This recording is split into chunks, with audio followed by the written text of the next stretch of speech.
And I'm fairly certain that most of us know Ed already from our previous 2 sessions, but I'll let him introduce himself and just hand straight over to him. Yeah, lovely. Hi, everybody. I think in the video bit you've seen already, is that right? Yeah, great. So yeah, if you didn't meet me before back in the summer or previously when I've talked about peregrines, then welcome. And hopefully you saw me obviously on that little bit of video that I did from my home here in the Forest of Dean. So I kind of have 2 heads really. I work as a sort of freelance naturalist and learning advisor. So my career has been in, not as a teacher, but it's been in education work in places like museums and university, Bristol Zoo, places like that. And then my other head is kind of working with peregrine falcons and raptors and birds and lots of stuff like that. And these days I'm a freelance naturalist, so I juggle lots of things from education work to survey work to writing and what have you. But I'm also doing a PhD at the moment, a part-time PhD on urban peregrines, looking at what they eat based on a lot of data that I've collected over the last 20 years or so. So tonight really is a great opportunity to tell you a bit more about raptors, birds of prey, and there's lots of great stuff to learn about them, but obviously I want it to be a bit interactive as well. So I have set up a thingy, and I've forgotten that, I keep forgetting the name of it, a Padlet, where in a minute you can contribute to what you think you know already about certain raptors, and then we can build on that or return to that a little bit later as we learn a little bit more about them. So what we're going to do is I'm going to sort of we're doing a bit of an introduction. We'll go over to this Padlet in a moment, and then I'm going to talk to you about some of these different species, starting off with our common kind of raptors to start with, and then going into our owls. I'm gonna have a little break, probably in an hour or so. But obviously, if you've got some questions, do pop them in the chat. If I don't notice it, then hopefully Joanna might butt in with whatever it is. And do contribute. The way in which you're going to get the most out of tonight really is obviously to interact and also talk to us and me, and explore things as well. So what I'm going to do first of all, I'm just going to go to my PowerPoint first, and then I will skip over to the Padlet. So let me just bring that up first. So I'm just going to share my screen. I'm going to go over to this, and so hopefully you can all see this all right. So I thought I'd start off with a really nice photograph here of a youngish juvenile Sparrowhawk looking right at you all and probably eyeing up your dinners if you're eating at the moment.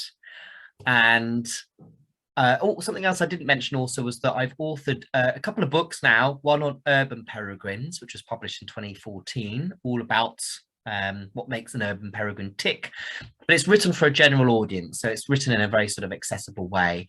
And then last September, sorry, just over a year ago now, I had this Raptor Prey Remains book come out, which is all about identifying the first things you might find on your lawn or in your garden or on the pathway. So it's not supposed to be a kind of identification guide to every feather of a bird that a raptor plucks. It's those kind of first initial kind of things. So by the end of today's session, hopefully you'll be a little bit more confident with identifying our 5 common raptors that you would get in Warwickshire, namely our Kestrel, Peregrine, Buzzard, Sparrowhawk and Red Kite. And also be a little bit more familiar perhaps with some of those less common species. For those of you that came to Brandon Marsh this year, you might remember we did have 1 or 2 hobbies. There's also the Marsh Harrier that you can get at some of the wetlands throughout Warwickshire, the Tawny Owl and also the Barn Owl. And the Tawny Owls at the moment are a really good bird to be listening for because they're doing quite a lot of display work. And as part of this evening, hopefully you'll just be a bit more aware of their biology and behaviour and things like that, which we'll sort of chip in as we go along. So I'm going to come out of that, and what I'd love to do is to hopefully go over to the Padlet. Let me just move that over there, and hope it's going to let me do something. Move that down there. There we go. So what I've done is I've set up a Padlet, and I'm going to pop the link into the chat. And it's a great way of me just knowing who's there as well. And what I need to do is I just need to share, copy link, I should then be able to put it in there. So I'm going to share this Padlet link. And what I'd like everybody to do is to just pop into one of the species here, anything you might know about these species.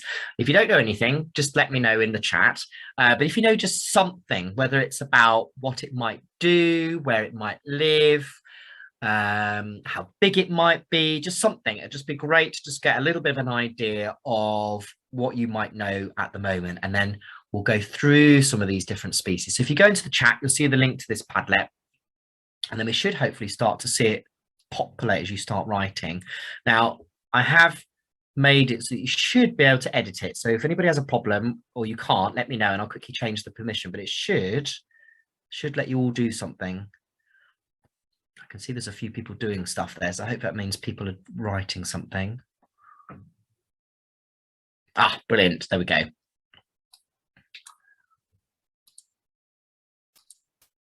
That's lovely. Great, brilliant. That's perfect. You can see things starting to appear now. That's lovely. So anything you might know, if you don't know very much, that's absolutely fine. It's not a test or anything like that. It's just to sort of get your thoughts thinking for when we're then actually learning a bit more about some of these birds. So lots of people putting something there about the red kite, a little bit about the peregrines. Anybody going to put anything about the buzzard? If you had a buzzard fly over you, would you know it? Would you recognize it?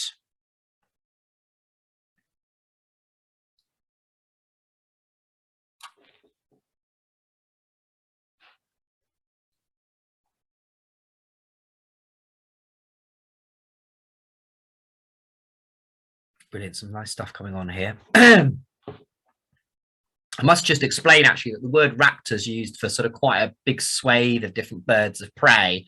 And you kind of tend to use the words interchangeably, really, you know, birds of prey or raptors, really. I mean, quite often people don't always regard the owls as raptors, but to be honest, really, they're all part of that kind of big group of things that have sharp beaks and sharp talons. So you can't go too wrong, really. So there's some really nice things here.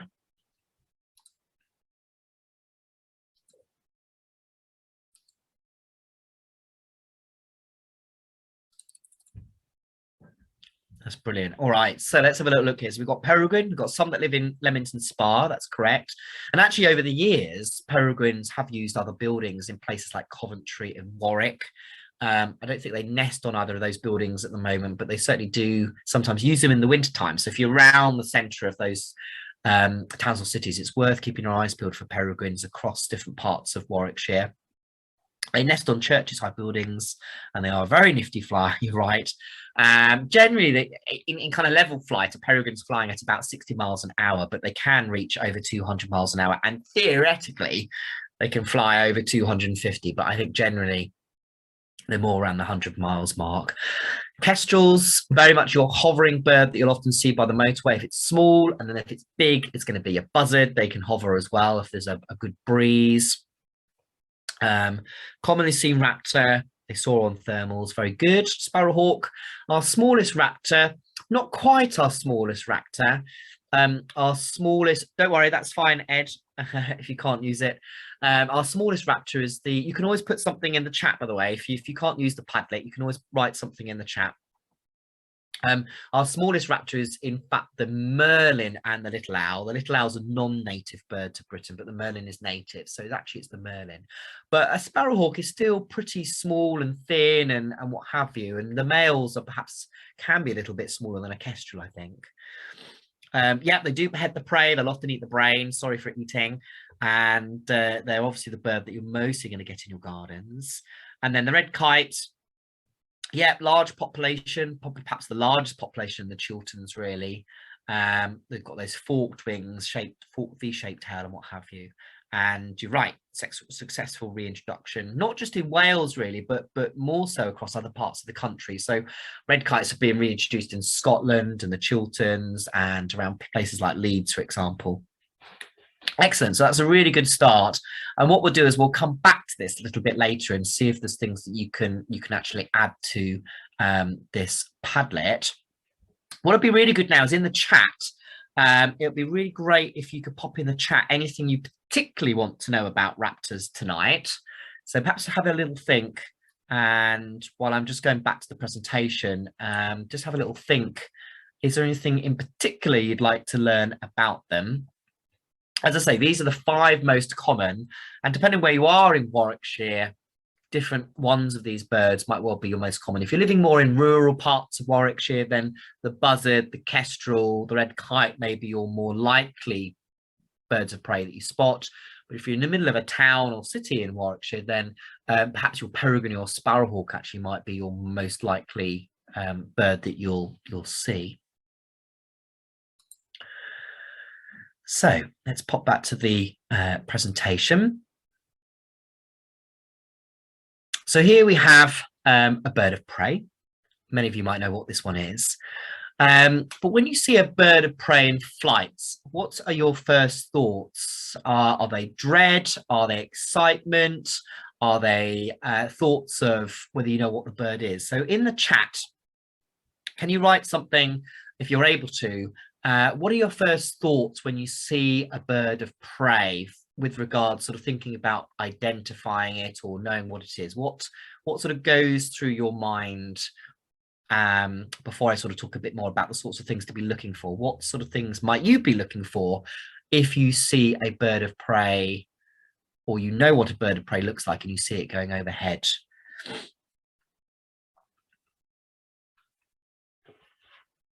Lovely, thanks Chelsea, that's great. Excitement, ooh, what is it? And promptly crash car trying to get a good look.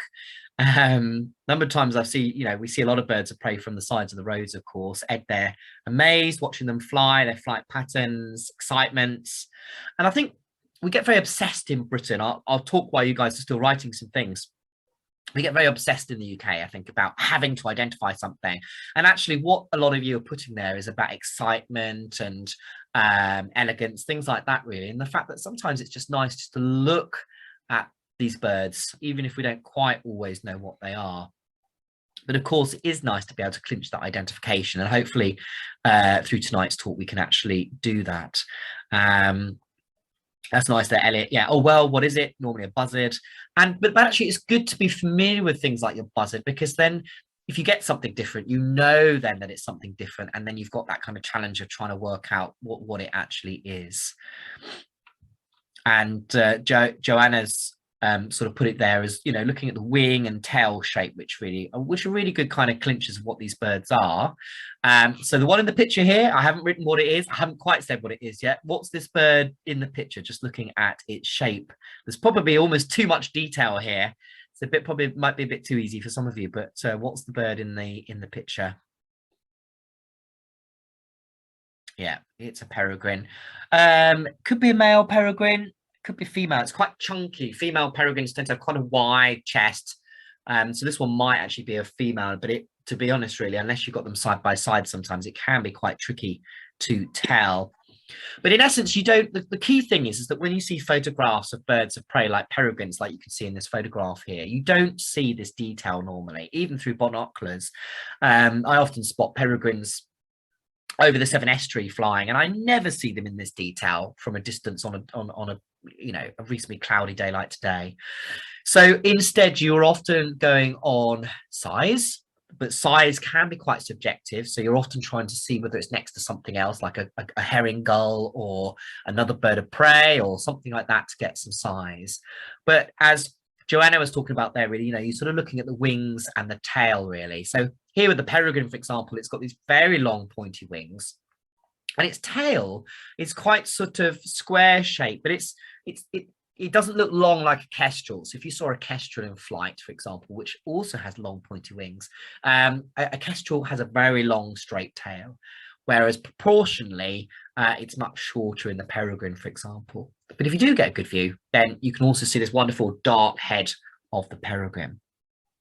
Ed's just put here as well, as kites are gradually moving further up the UK, are there any noticeable changes within the county? Well, I'll come across that in a moment when we come to kites, so I'll keep that in mind, Ed, when we come to it. Here we've got 3 other birds of prey, common birds of prey. So what do you think these are? What would do left, middle and right. So have a little go at popping down what these are. Again, don't worry if you don't know what some of these are, even if you just know 1 or 2. What are these three common birds of prey here in these photographs?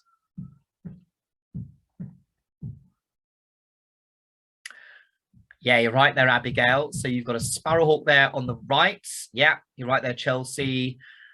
The one on the left is not a red kite, but you've got the other ones right there, Chelsea. The middle one's certainly a buzzard. The right-hand one's a sparrowhawk, yeah. And the one on the left there, little question mark from a couple of people. Is it a merlin or a kestrel? But it is, in fact, a kestrel on the left-hand side. And the middle one, Becca, is a buzzard. And the key thing about the middle one actually is it's very brown, sort of chocolate brown, but look at its tail. It's got a very squared off, well, a little bit roundish tail, but if that was a red kite perched in a tree, it would have a very grey head and it would have a very long sort of forked tail. And then on the left-hand side, the bird on the left, there's a kestrel. If it was a merlin, it would be very sort of ground brown colour, whereas this has got a lovely rich grey head and a lovely sort of reddish orangey wings. So this one's a male kestrel, but we'll go into a bit more detail of these in a moment. It was just to sort of get your brain juices kind of going, really. So let's move on to the next one. So here we've got another bird of prey in flight. If you were to hazard a guess, and again, please don't worry if you're not sure, if you were to hazard a guess, what might this bird of prey be flying over your house? What would this bird of prey be flying over your house? Have a look at the wing shape, have a look at the tail. There's no size there. So it's not a red kite.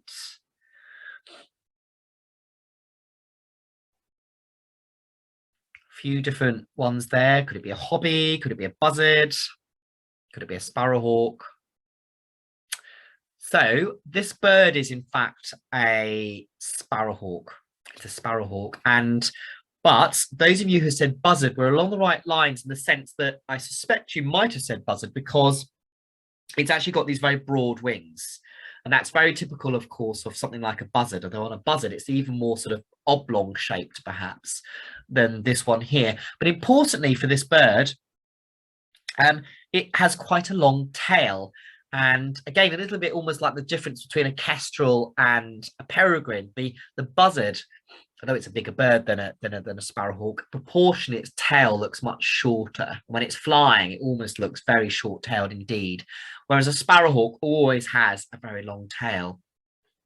And another clue is also to look at how it flies, because when a sparrowhawk flies, it goes flap, flap, glide, flap, flap, glide. And something like a buzzard or a kestrel will just tend to fly and flap their wings. Buzzards might sometimes just glide along a bit, but it's very distinctive to see a broad-winged bird with long tail, and if it go flap, flap, glide, it'd be a sparrowhawk. And here we've got, for example, the two birds together. Now, you know, it can sometimes be difficult to see, but here we've got a sparrowhawk on the top left and a kestrel on the bottom right. The kestrel is hovering here. It's got quite a long barred tail. This is because it's a young bird or a female. And it's got these quite long pointy wings. But because it's hovering, the wings obviously look perhaps a little bit broader, but they generally are quite pointy. Whereas if you look at this sparrowhawk on the top left there, it's got quite a long tail, and it's got those very broad wings, which almost sort of bulge out. And then lots of those, can you see the outer wing feathers? They're called primary wing feathers, are almost like little fingers. And you don't see that on the kestrel. The kestrel has this nice, even kind of flow of feathers getting longer and longer and longer. But what you don't see are these, you might see these little tiny fingers, but on the sparrowhawk, they're much more distinctive. And those little fingers on the feathers actually help to reduce turbulence at the tip of the wing. So if you fly on an aeroplane these days, you'll see that the tip of the wing is bent upwards on an aeroplane, and that's to stop turbulence, and it's to even out the flow of air. Well, the same thing happens with these little fingertips on the wings here of the sparrowhawk. So here we've got a sparrowhawk close up.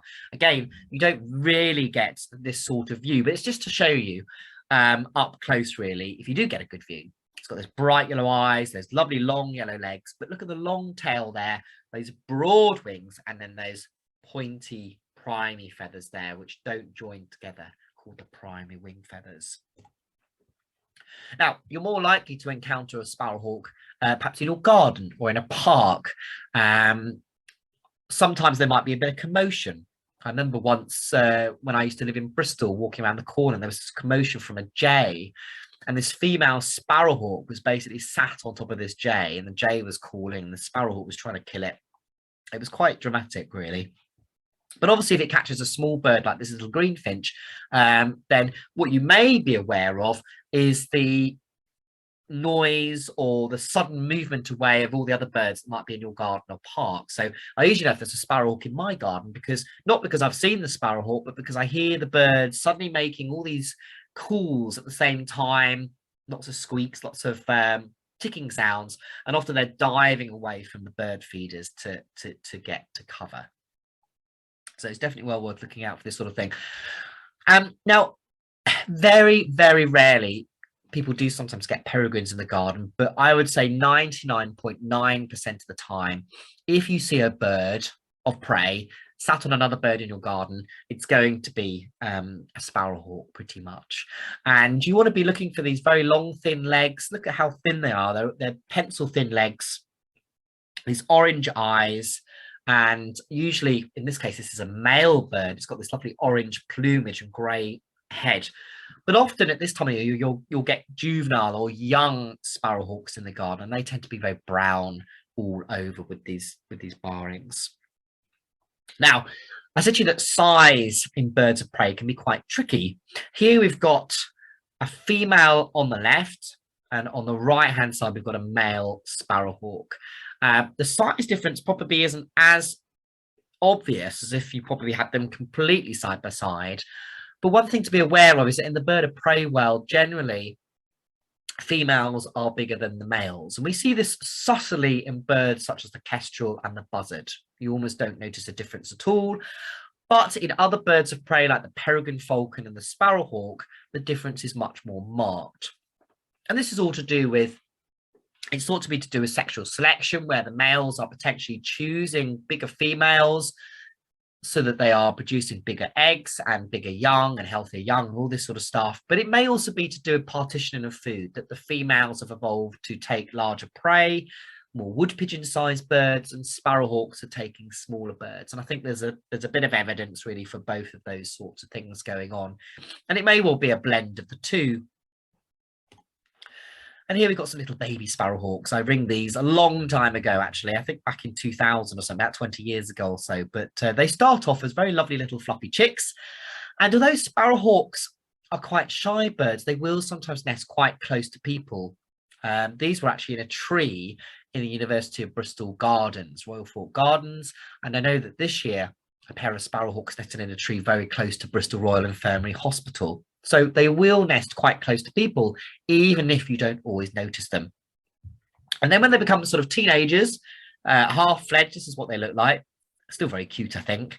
And they're just starting to grow through those very brown wing feathers. And they may well take about 5 or 6 weeks before they fledge. And then often in woodlands, you can hear them calling. And I'll show you in a minute where you can find the calls of these birds of prey. Now, sparrowhawks are also the most likely bird that's going to hit your window when they're chasing another bird. But it doesn't mean that they always die. This bird here has stunned itself, and often you can put them in a shoebox for half an hour in the dark and let them recover. And this bird here on the right, bottom right, is the same bird that has recovered. And I have the same thing sometimes with goldfinches and siskins that sometimes hit my window. And if they're still alive when you find them, then usually half an hour later they recover and will fly off. So sparrowhawks are a bird that used to be very rare in the 1960s and 1970s, and then during the 1980s and 1990s have increased in numbers.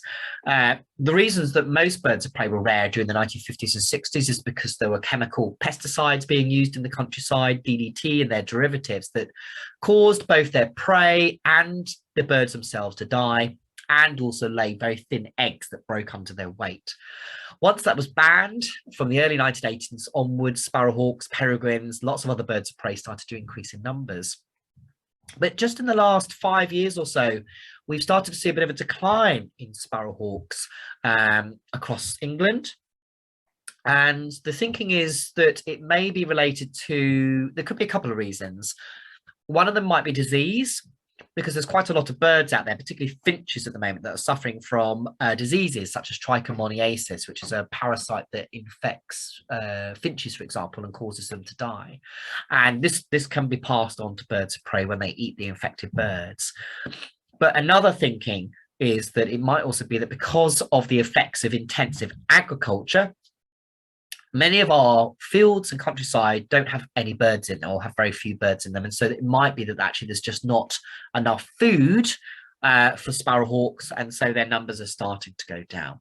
And we know this because lots of people do the British Metropolitan Authority's Garden Bird Watch, where they record the maximum number of each species in their garden each week, and also through things such as the Breeding Bird Survey, where people go out and survey 1 kilometre square, looking for what birds are in that particular square.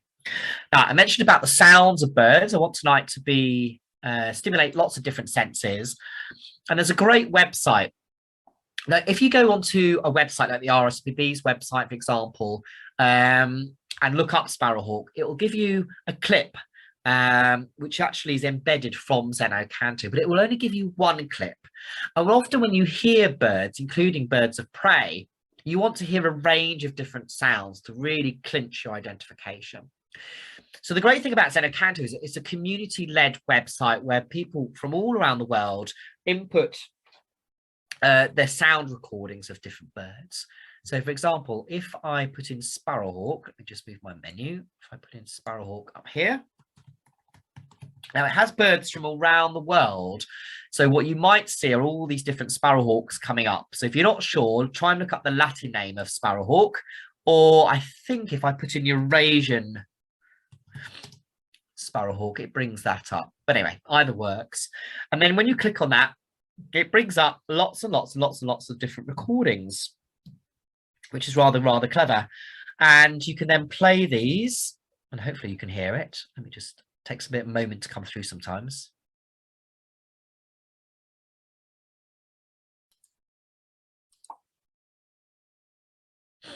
Nope.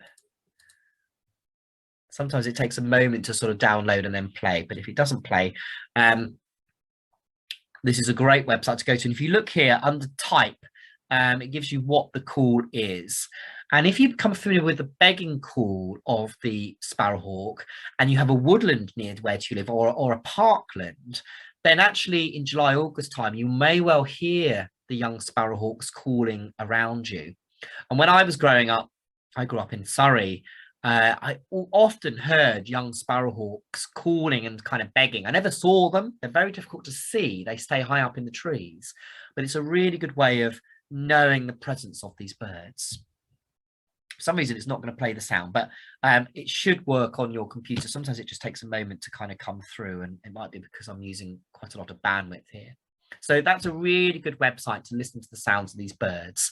Let me see if I can find the sound on the RSPB's website. Sparrowhawk. So the RSPB have got a really good kind of like A to Z guide with really lots of information. And let me play it here, see if it plays it. There we go.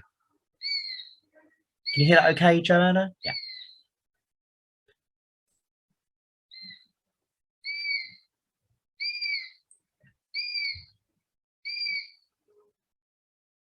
And a lot of birds of prey have quite, well, the peregrine has a really raucous kind of call actually, but sparrowhawks have this very light, squeaky call, very constant sound. And so it's a very distinctive sound and very constant, particularly if it's juvenile sparrowhawks in July, August time. So if you have any problems with Zeno Canto, then you can fall back on the RSPB's website where, as I say, they've got these embedded sounds from Zeno Canto, but it should hopefully work okay for you. All right. So let's move on to the kestrel now.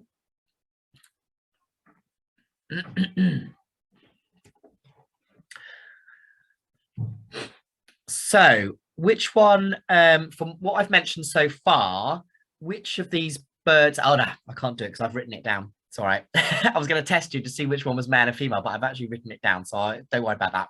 So here we've got 2 kestrels. Now, when you see a kestrel hovering, often by a motorway or a roadside, it needs wind to do that. If it's a flat calm, it can't really hover. It needs a bit of an uplift. And if you ever go to a falconry centre or somewhere like that where they've got a kestrel, it's really amazing. But actually what they can do is they can actually move the body of the kestrel and the head stays in exactly the same place. It's almost a bit like these modern cameras where a camera person, the camera is kept focused on the artist or whoever's being filmed, even though the camera person and all the kit is moving around it. It's really clever stuff. So on the left-hand side, we've got a male kestrel. So they have these lovely blue-grey heads, these blue-grey tails with a black tip and these pointy wings. And then a young kestrel or a female kestrel is quite different. It has a mottled head, streaky head. It has a banded orange tail, and generally is a little bit lighter orange in colour. And what kestrels love most are small mammals. So your sparrowhawk that we just looked at is probably almost 100% a bird-eating raptor. Whereas kestrels, on the other hand, are very much a small mammal specialist. Field voles, bank voles, harvest mice, shrews, anything like that. During the breeding season, they will feed on small birds, though. So the reason we tend to see kestrels by the side of roads is because there's often rough grassland or unmown areas which provide homes for these small mammals. And here we've got some young kestrels here begging, and this is what happened next. Dad, you can see him with his blue-grey tail in the top right there, comes in, and then there's suddenly this whole kind of mess of kestrels suddenly falling off their perches. But have a look at their tail feathers. Can you see that these youngsters here have got those banded tail feathers which are orangey coloured, and then Dad in the top right there's got that lovely blue-grey tail. And kestrels are a bird that aren't doing so well at the moment. Let me just go back to these babies begging here. Kestrels aren't doing so well at the moment. And this, again, is thought to be related perhaps to the decline in their mammal species, these small mammal species, which is also thought to be linked to our ever-increasing kind of intensive agricultural practices that are used in the countryside. So actually, the changes that are afoot with wildlife trusts, such as Warwickshire Wildlife Trust, where we're thinking much more about having 30% of the county becoming a place for wildlife and nature by 2030, by having nature recovery networks, and also the new agricultural act coming in over the next few years, where farmers will get paid to do things that benefit the soil and wildlife. These are all things that will hopefully benefit birds such as the kestrel. Now, if there's anything I've not mentioned or anything else you'd like to know about some of these species, do pop it in the chat. Obviously, I'm trying to get through quite a number of different birds tonight. So if I don't mention anything and you're curious to know, pop it in the chat and I can hopefully help answer that as we go along. Now, although the kestrel isn't doing so well, many of our raptors are, and one of those is the buzzard.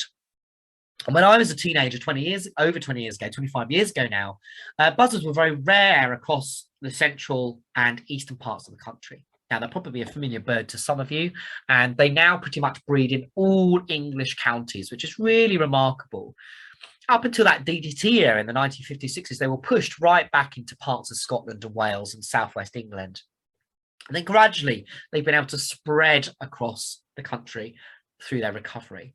It's been quite a slow process because they only tend to move 6 to 12 miles. They don't disperse very far at all when they've left their nest. But actually, they're doing more of this now. And as their numbers have increased, we perhaps see much more social interactions of these birds where territorial pairs are chasing off young birds, and that may actually encourage them to move further afield. Now, you can see, like the Sparrowhawk, they've got these fingers. They're almost more spaced apart than in the Sparrowhawk. They're much more distinctive. So if you see a couple of birds soaring in the sky, the key thing with the buzzard is it's a big bird. It doesn't have such a long looking tail as the Sparrowhawk. It has much more oblong shaped wings, whereas on the Sparrowhawk they tend to be a bit more bulging. And as I say, it's got these much longer, more obvious, distinctive fingers in the wing. The buzzards love rabbits, but they also love carrion, i.e. dead food. That's why sometimes you might well spot them flying away from a road to where they'd be feeding on the road kill, and sometimes it can mean they get hit as well sometimes. But they also feed on small mammals like bank voles, field voles. Small birds do appear in their diet, but some of those small birds are probably ones that have been hit by cars, I suspect, and they've picked them up. But rabbits have declined by a lot in recent years. I think there's sort of anywhere between a third and half the number of rabbits that there were 30 years ago. This is because of diseases, myxomatosis, and hemorrhagic viral disease that has caused rabbits to die. So there's a lot less rabbits out there, but buzzards are still doing well. The other thing that you might see buzzards doing at this time of the year is you might see half a dozen of them or just a few of them sitting in a field, a ploughed field. Anybody know what they might be doing? Sat on the ground in a small group on a winter's day. Pop it in the chat. Anybody know what they might be doing? Before I give it away.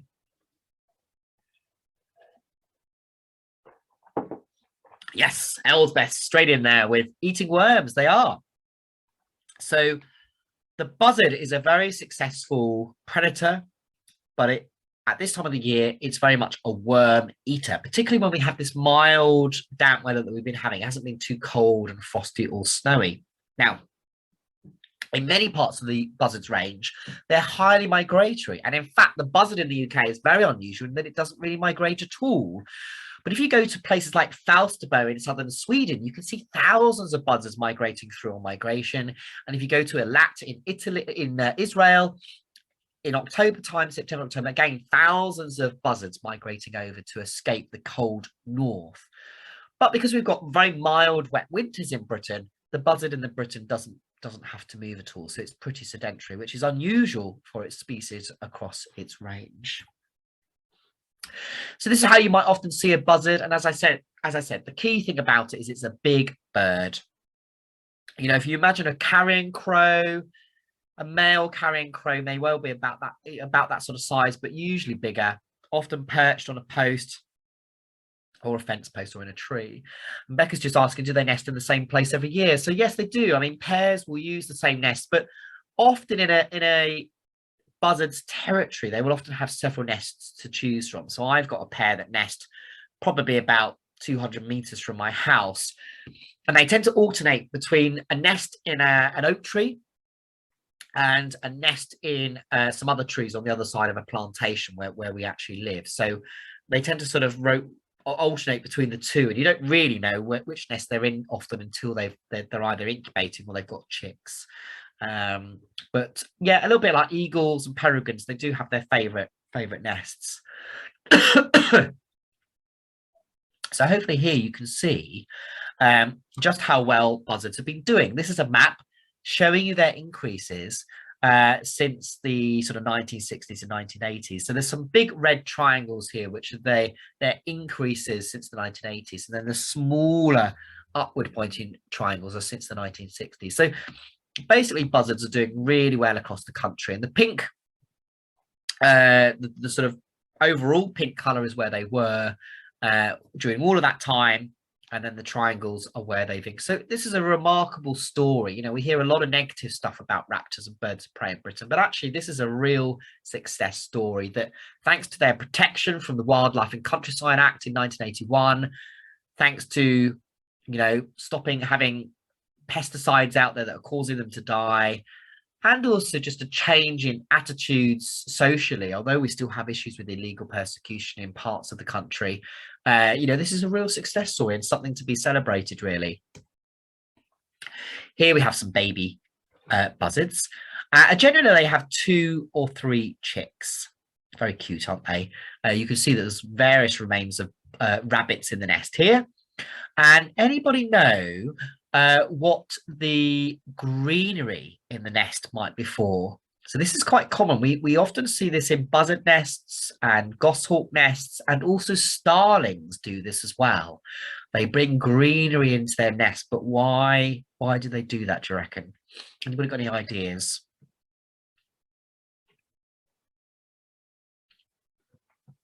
insulation.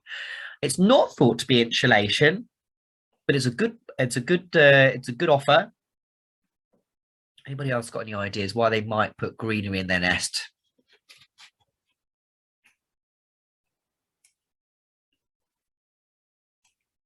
All right, so the chicks know not to stray. Not quite, although that's quite a good point in the sense that, you know, it could be sort of giving an idea to the chicks where to stick. It's actually thought to be, yes, Chelsea's got it there, this idea of hygiene. So it's not so much to pick out the soiled leaves, you're almost there, Chelsea. It's more that the leaves have aromatic compounds in them that help to keep the nest clean. So they potentially act as a little bit of a sort of, not just an air freshener, but actually as a sort of, they give off perfumes and chemicals that help deter maybe pests in the nest and things like that. So it is to do with keeping the nest clean, but it's more to do with perhaps the chemicals that are in the greenery that perhaps help to keep away some of the sort of the nasty things, particularly when you're surrounded by half-eaten dead rabbits. So here's a buzzard eating a small vole, for example. So they will catch and kill these. So you will see them perhaps doing this sometimes on the ground, and they also will pounce down. So sometimes when you see them on a fence post, they may well sort of pounce down onto their prey. And here's another proud buzzard here on a fence post. Now, they don't have such powerful legs like a sparrowhawk or a peregrine has.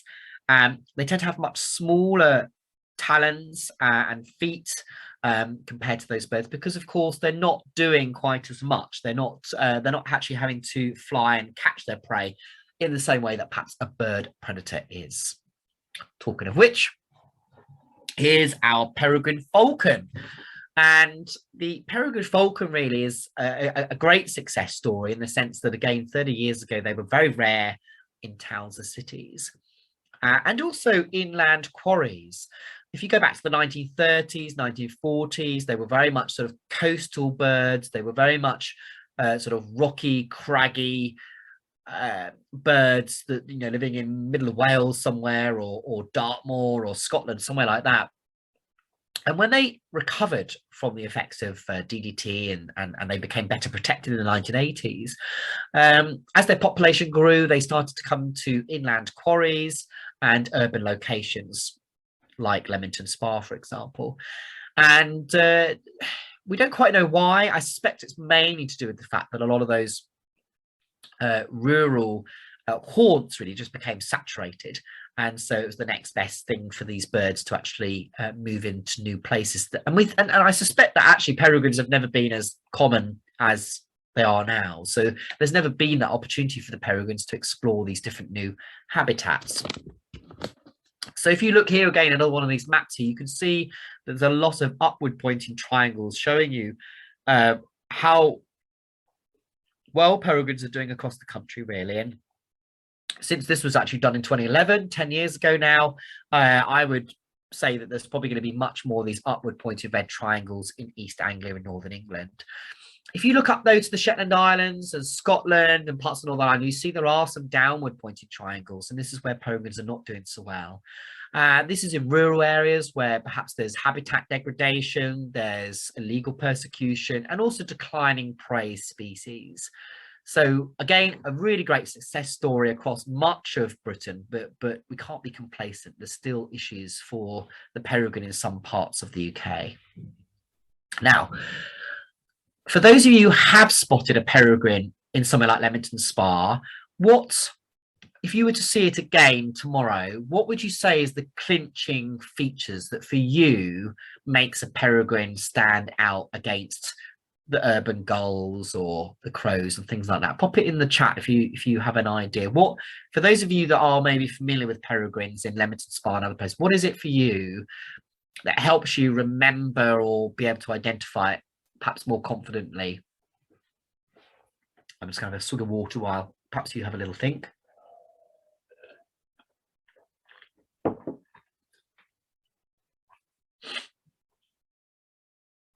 I realise not all of you may have seen the peregrine, by the way, but it's for those of you who may well have spotted them.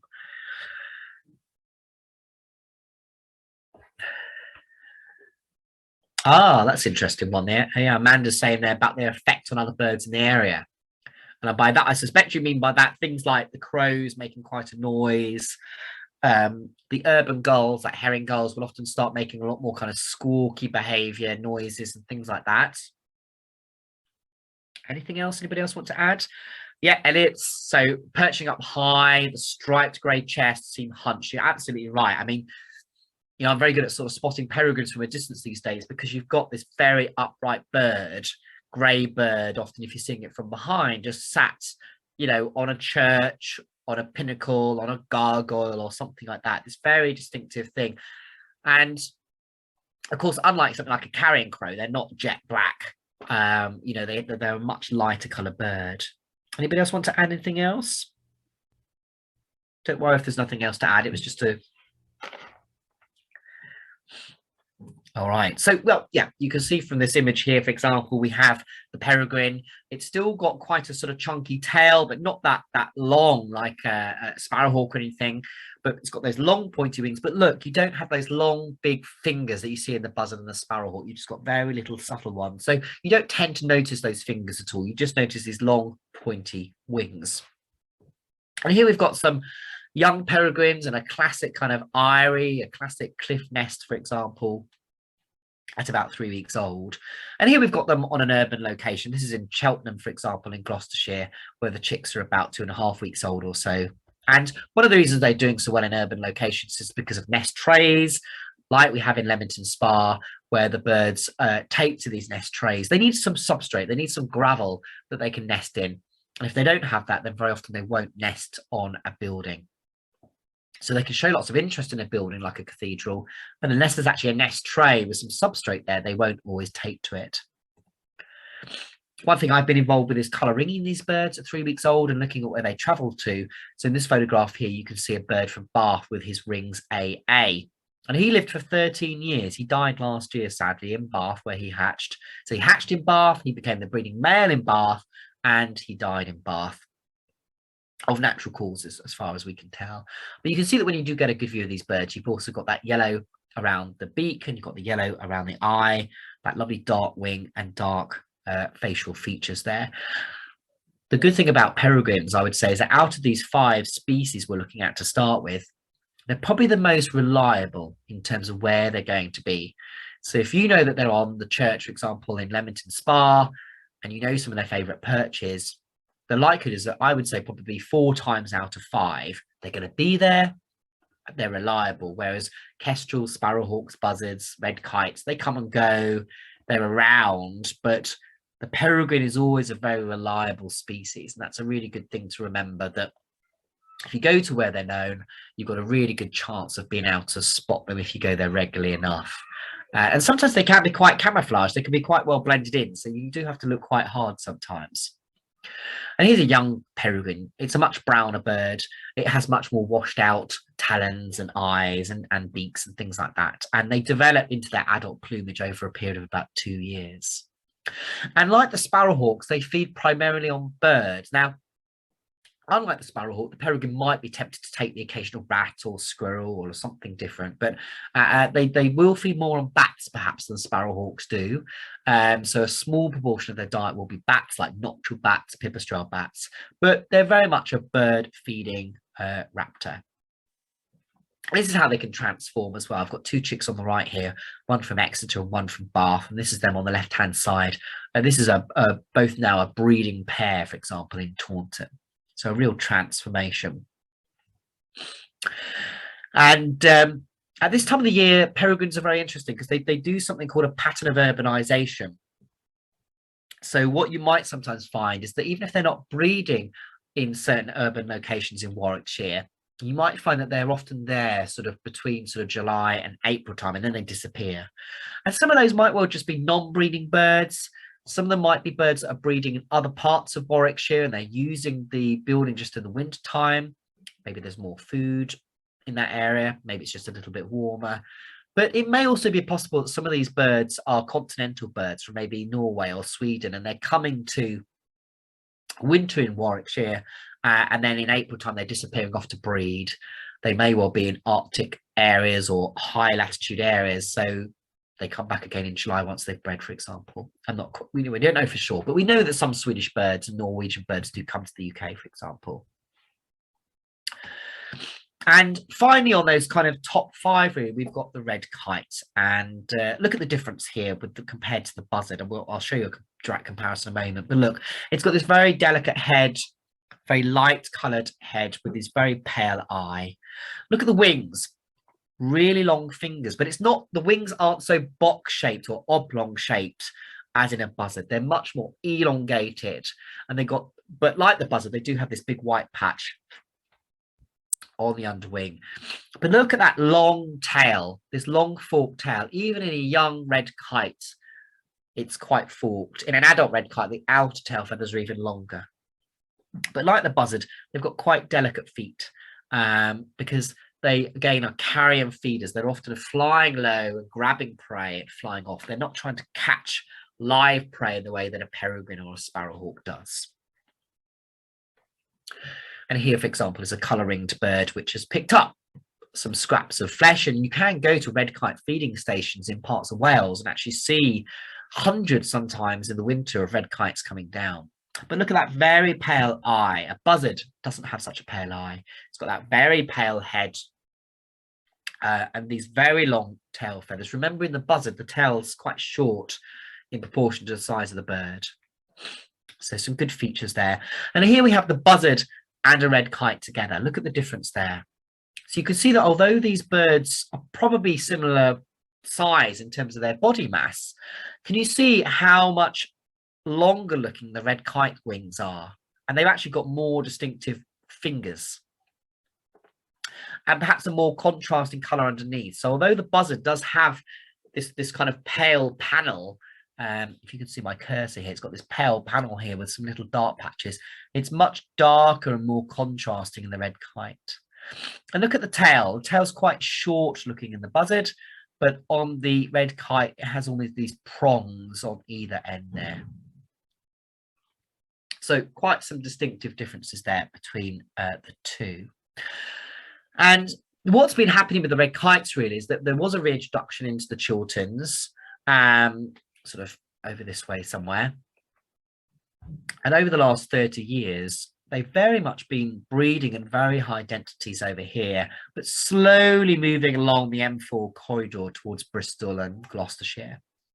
And then equally, Welsh birds have been doing quite well, and they've also been moving perhaps sort of eastwards into these areas as well.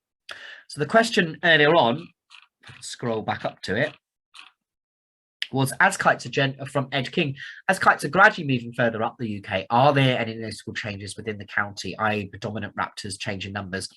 So the key, and I often get asked this question, so red kites are increasing across Warwickshire, as they are in Oxfordshire and Gloucestershire, but I don't think there's any evidence that they're displacing anything. They have their own niche.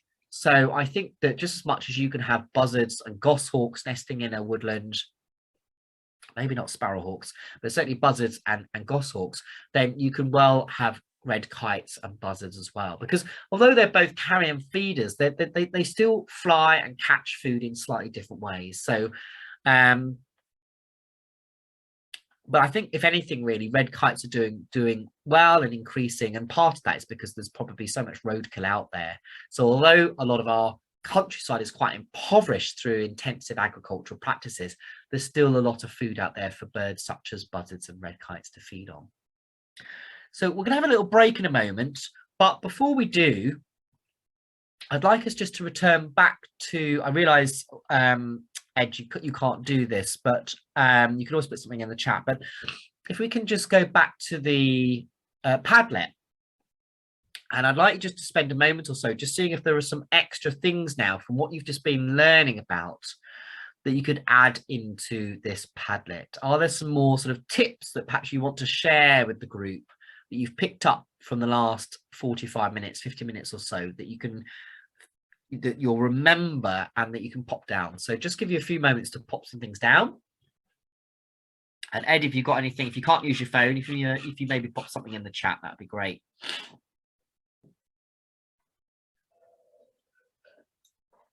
Brilliant. Yeah, so peregrines, pointy wings, brilliant. exactly. The red kite there. We've got the pale eyes and those very long fingers, and also the tail. Remember the forked tail, exactly, the longer forked tail there. Sparrowhawk, very thin legs. That's right. The peregrine, predominantly bird eaters, sometimes bats. Anybody got anything for the kestrel? Anything that you'll take away and remember about the kestrel? Exactly. The buzzard is a carrion eater. So by that we mean oh, sorry. Thanks, Sean, for putting the link back in there in case you didn't have it yet. Ah, sorry. Yeah, thanks, Abigail. Sorry, I missed that. Thanks, Sean, for putting that in there. Yeah, exactly. So the kestrel, the male has the grey head and the tail. Females have those mottled colours. That's right. So we think that the kestrel isn't doing well at the moment because of mammal decline. Now, there could be other reasons as well. I think rodenticides like rat poisons are also perhaps causing an issue. But I think one of the biggest things is related to agricultural practices and mammal populations. But I think there's still quite a lot of research, I think, going on to find out exactly what the issue is. Yeah, Sparrowhawks are not fans of windows. Interesting enough, actually, those 4 chicks that I showed you, the 4 baby Sparrowhawks I showed you, we did hear back from one of those. I think it was about 5 years after we ringed it, and it was a female. She hadn't moved very far. She'd only moved about 3 or 4 miles from where she'd been ringed, but sadly she had hit a window and died in that case. But she still lived to a good age, and I'd like to think she had quite a few babies in that time. So quite a few things there for buzzard. Yeah, most commonly seen raptor. They soar on thermals. They're carrion eaters and they have these kind of oblong shaped wings, boxy wings. That's right. I'm just going to sneeze. Oh, no, I'm okay. And the peregrine, exactly. You see them rely a bit nest sites. Brilliant. So hopefully there's some nice tips. I can see a few more of you still writing. Anything else for Sparrowhawk that you'll take away with you?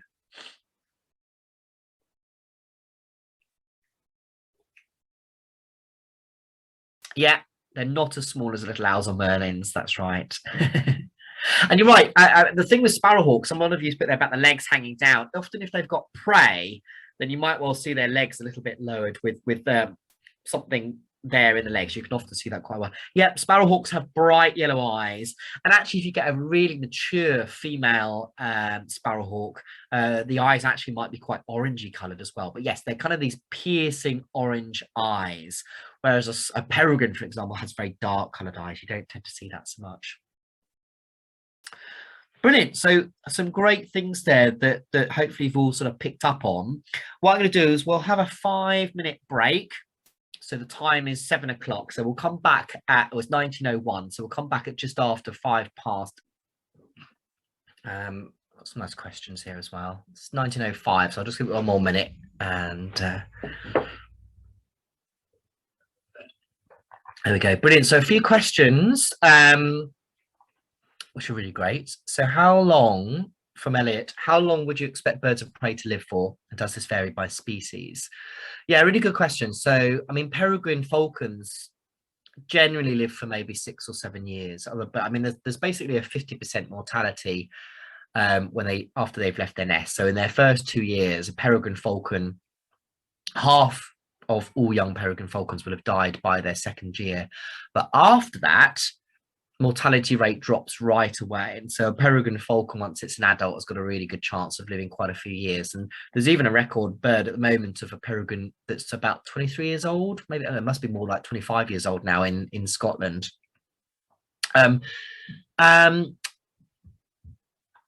And I think, but generally for a lot of these birds, it's a much smaller number. So kestrels maybe only live for sort of 3 or 4 years and what have you. But I think it depends on where you are in the country as well. You know, if you're a bird of prey in Northern England and Scotland, where there's still quite a lot of illegal persecution on intensively managed grouse moors, for example, then you may not live very long at all. But if you are in, you know, a reasonably kind of well-protected part of southern England where there's not too many risks around and there's quite a lot of food and protection and stuff like that, then you've got a good chance of living quite a long time. So I think the answer really is sort of a mixed bag. And I think it's more related perhaps to maybe human intervention, really, and that actually if there's lots of food around, these birds can survive. But generally, that is the first year for a lot of these raptors that's the hardest. So often buzzards, for example, will die of starvation in their first year. Again, it's about a 50-60% mortality in their first year. They just simply don't find enough food and can become very emaciated, really. But once they do become adults and they have a good territory and they have good access to food, then they can live for quite a while. How long? What was it about the Chilterns that meant it was picked? No, it's a good question, actually. This happened back in the 90s. So I remember when red kites were super rare, and these reintroduction programs were being introduced, because literally the red kite was disappearing, you know, potentially going extinct in Britain, certainly in England. I think the Chilterns, from my recollection, I think the Chilterns were chosen because of the type of countryside that was there. Almost like this. The Welsh hillsides are not necessarily the best habitat for red kites. It's just that's where they were pushed back to after all these different things had happened to them. But actually, they like open, rolling countryside where they can find plenty of food and it's not too wet and all this sort of stuff. So I think there was just something about the Chilterns, really, that just suited them from that perspective, really, in terms of these open fields, habitat, stuff like that. And what made it good habitat? I think it was, well, I think to start with, there was supplementary feeding, but I think it was just the fact that you've got lots of lanes, you've got lots of roads where there is carrion for them to find, and the agricultural areas must have just been deemed good. But as we mentioned, and someone else has mentioned here about Leeds, so yeah, Leeds was also a reintroduction, and there's also been reintroductions up in Scotland. And again, I think the places that have been chosen probably depend either on the landowners or the funders, or just choosing where there's gaps. One quite interesting thing about these reintroduced birds is in Scotland, for example, they reintroduced, I think it was Swedish stock, Swedish red kites. And I think in the Chilterns, they reintroduced Spanish red kites. And what's very interesting is that with the Swedish red kites that have been reintroduced in Scotland, they move around a lot more because, of course, if you're in Sweden as a red kite, you don't tend to spend the winter there. You'll move south to places like Spain to escape the cold winters. And one of the reasons I think that the Chiltern birds, for example, haven't maybe expanded or moved as quickly as you might imagine over the last 30 years is because a lot of them actually are Spanish origin, where in their genetic makeup, they don't move very far because, of course, Spain doesn't get that cold in the winter compared to somewhere like Sweden.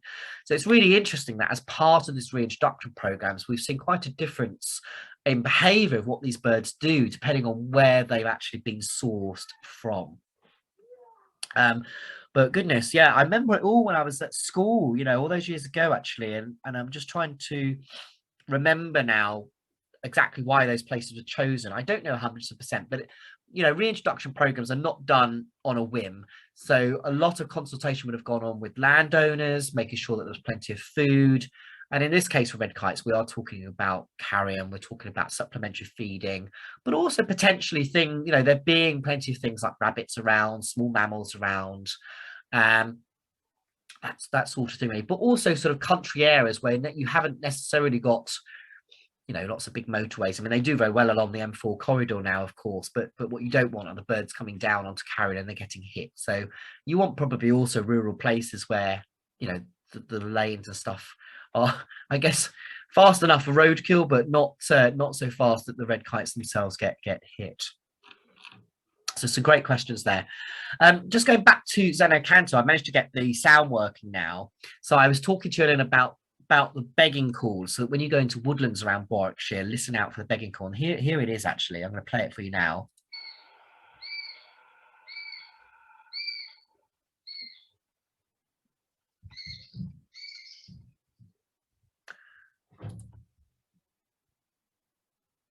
So it takes a bit of time just to load up. But that is a really distinctive call of the sparrowhawk that you'll hear in woodlands in July and August time. So even if you don't see sparrowhawks, if they're breeding in some woodland near where you roam, then you know it because you'll hear that begging sound. It's a really good sound to hear.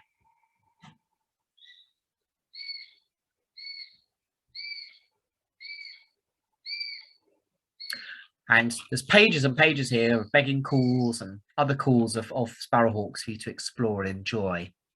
The other tool to be aware of let me just turn that off because I can still hear it in the background. Is the British Task Force Ornithology's bird identification videos. And here they do lots of comparisons between common birds and things like that. So if you put in Kestrel, they do a Kestrel. Let's put in the right word. Kestrel, there we go.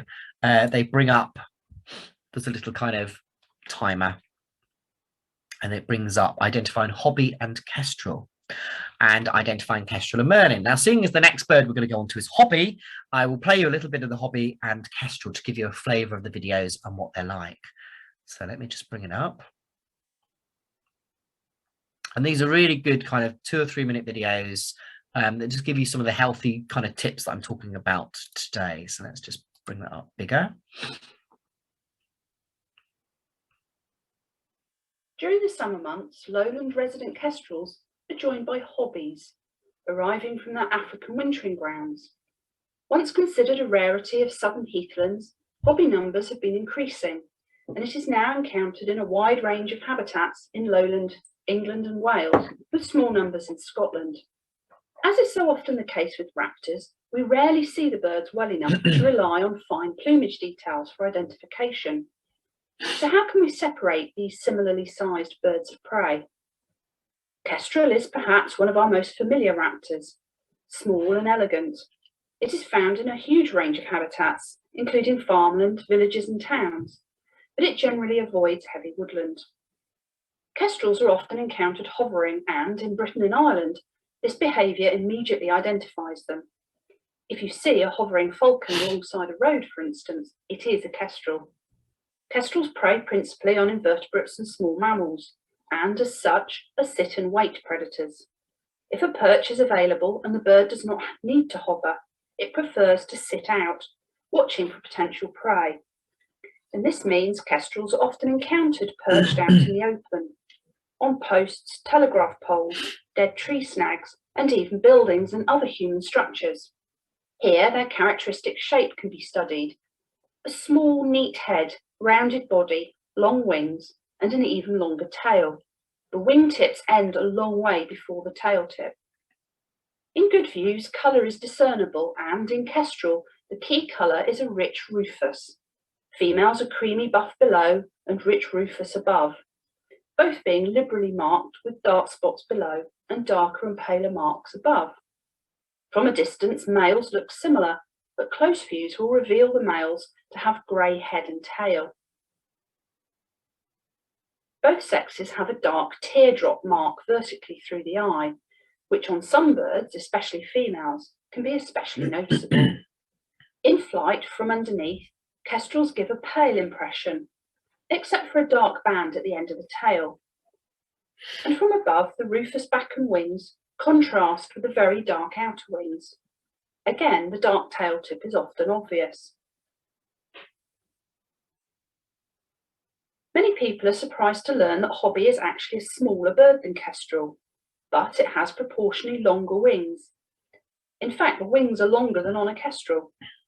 This, combined with a proportionally shorter tail as well, gives a very different shape. Hobbies always give me the impression of being built for speed. Hobbies generally hunt flying prey, and they are supremely adapted for catching their prey in the air. They are often encountered over wetland habitats, where they acrobatically take dragonflies, catching them in their feet. They then characteristically hold the dragonfly forward to pluck the wings before eating it, as distinctive a behaviour as the kestrel's hovering. Hobbies can and do tackle bird prey. Indeed, they are more than capable of taking swallows, martins, and even swifts in an aerial chase. When hunting birds, their flight is direct, powerful, and the wing beats clipped. The combination of a short inner wing and long pointed outer wing can make hobby appear almost like a giant swift. Some people say they look like anchors or even sickle-shaped. Hobbies are incredibly agile in flight and will match their prey move for move. If you suddenly hear a commotion amongst swallows or even swifts in our cities, it's worth looking up for the characteristic shape of a hobby. Hobbies prefer to soar high looking for food and are much more rarely encountered perched. When seen seated, they're much less likely to be on an exposed perch, preferring a well-vegetated tree branch. When seen at rest, however, the proportions of hobby are very different to a kestrel, with the wings easily reaching or even extending past the tail tip. At rest and in flight, hobbies are dark birds, dark slate grey above and white, very heavily marked below, on the body and on the underwings. The white face stands out, contrasting with a heavily marked chest, and set off by a black cap and face mask, leaving a characteristic white cheek, which can often be seen even from a distance. Another feature that can be surprisingly obvious is the red trousers. You can often catch a glimpse of them as a bird passes over. The red seems to be noticeable even when in shadow. The only likely confusion is young hobbies at the end of the summer. These are buff below and lack the distinctive trousers, but you should be able to pick these birds out by a combination of shape, behaviour, and a combination of plain dark above and heavily marked below, with the characteristic dark head and pale face pattern of the adults. So that gives you a little bit of a flavour there of these videos. I think they're really nice, concise videos there. So all you need to do is look up BTO ID videos and it'll pretty much sort of take you to the web page where you can find them. So there's also Kestrel and Merlin as well. Merlins are much more unusual in Warwickshire, but if you're travelling or going down to the coast or the estuary or going into Wales and Scotland, they are a bird that you might well encounter. I don't think there's such a good one for Sparrowhawk. Let me just check.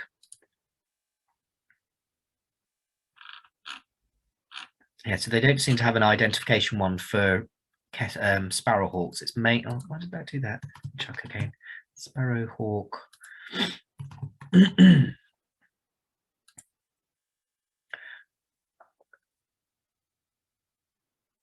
No, and I think for Buzzard they've got.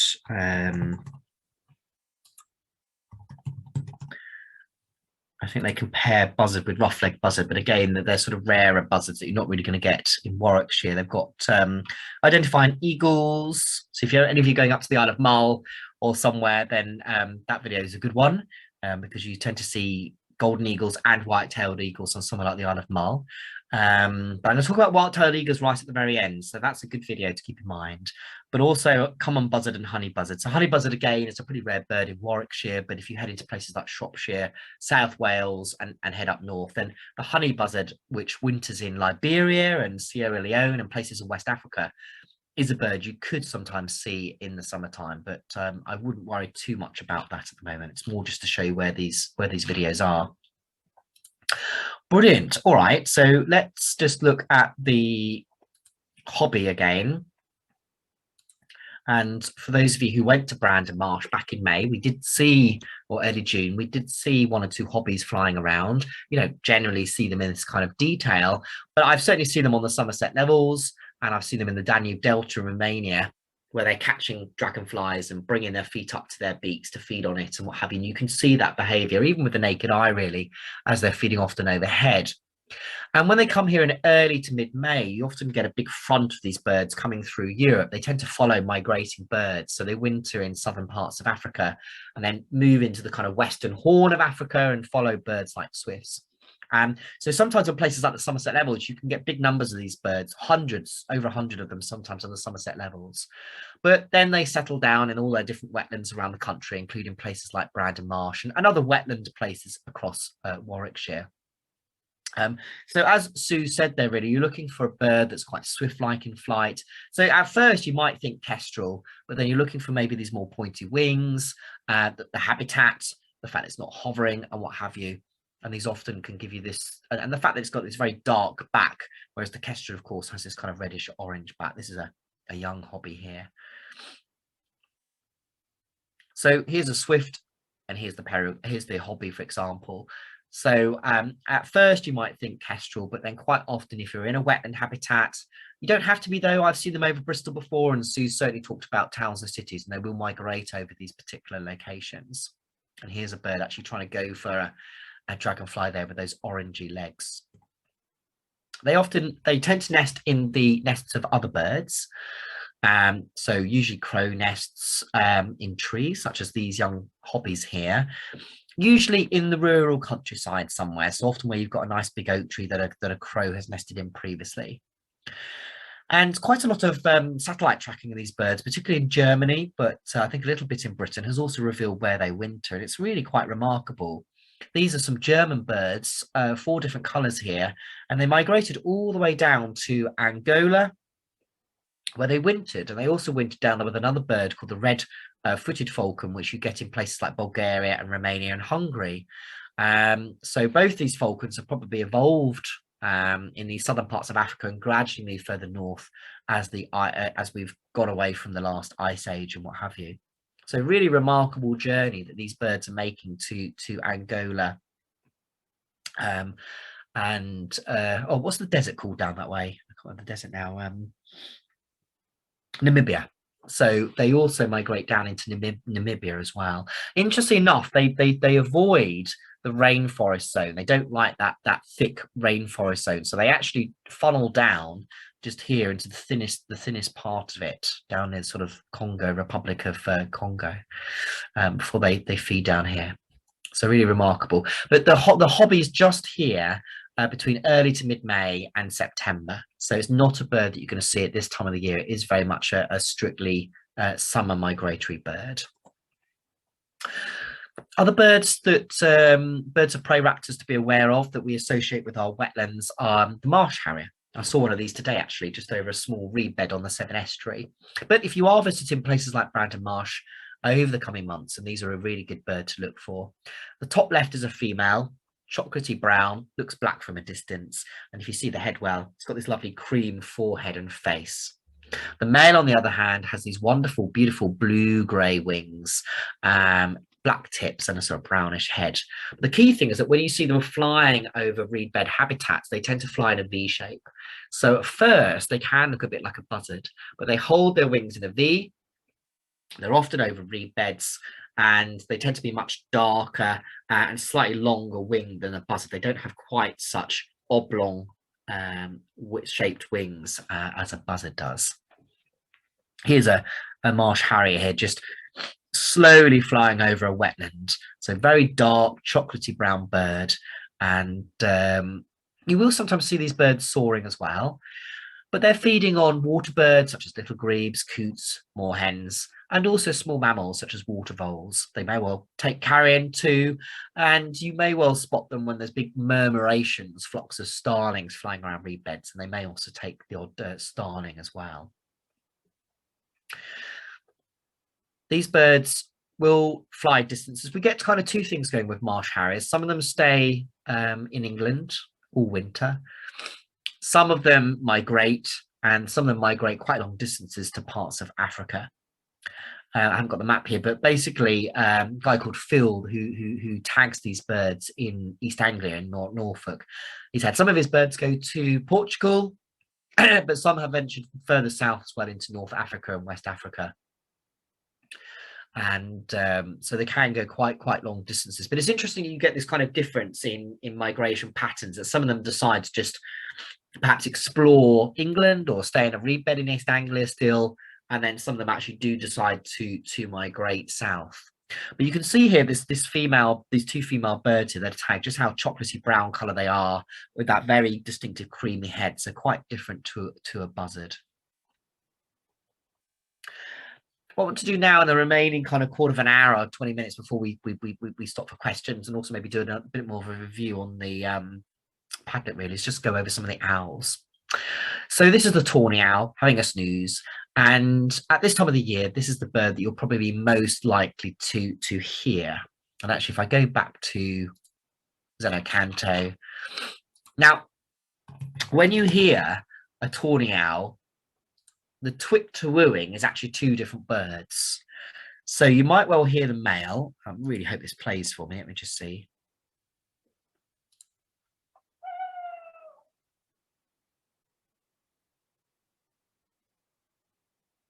Just a short recording. That was the male, the hooting call.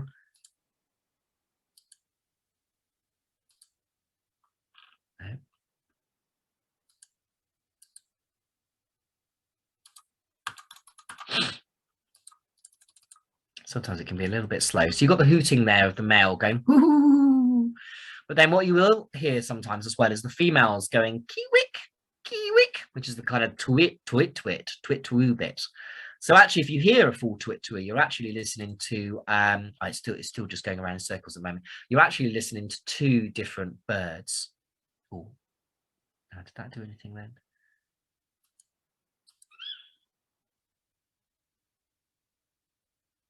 So this is the female.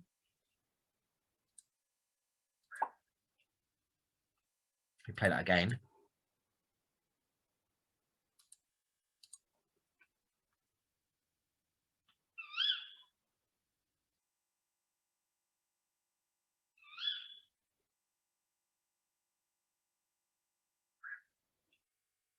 So generally that kind of kiwicking sound, kiwick call, is a young owl or a female owl, and the twoo bit's the male.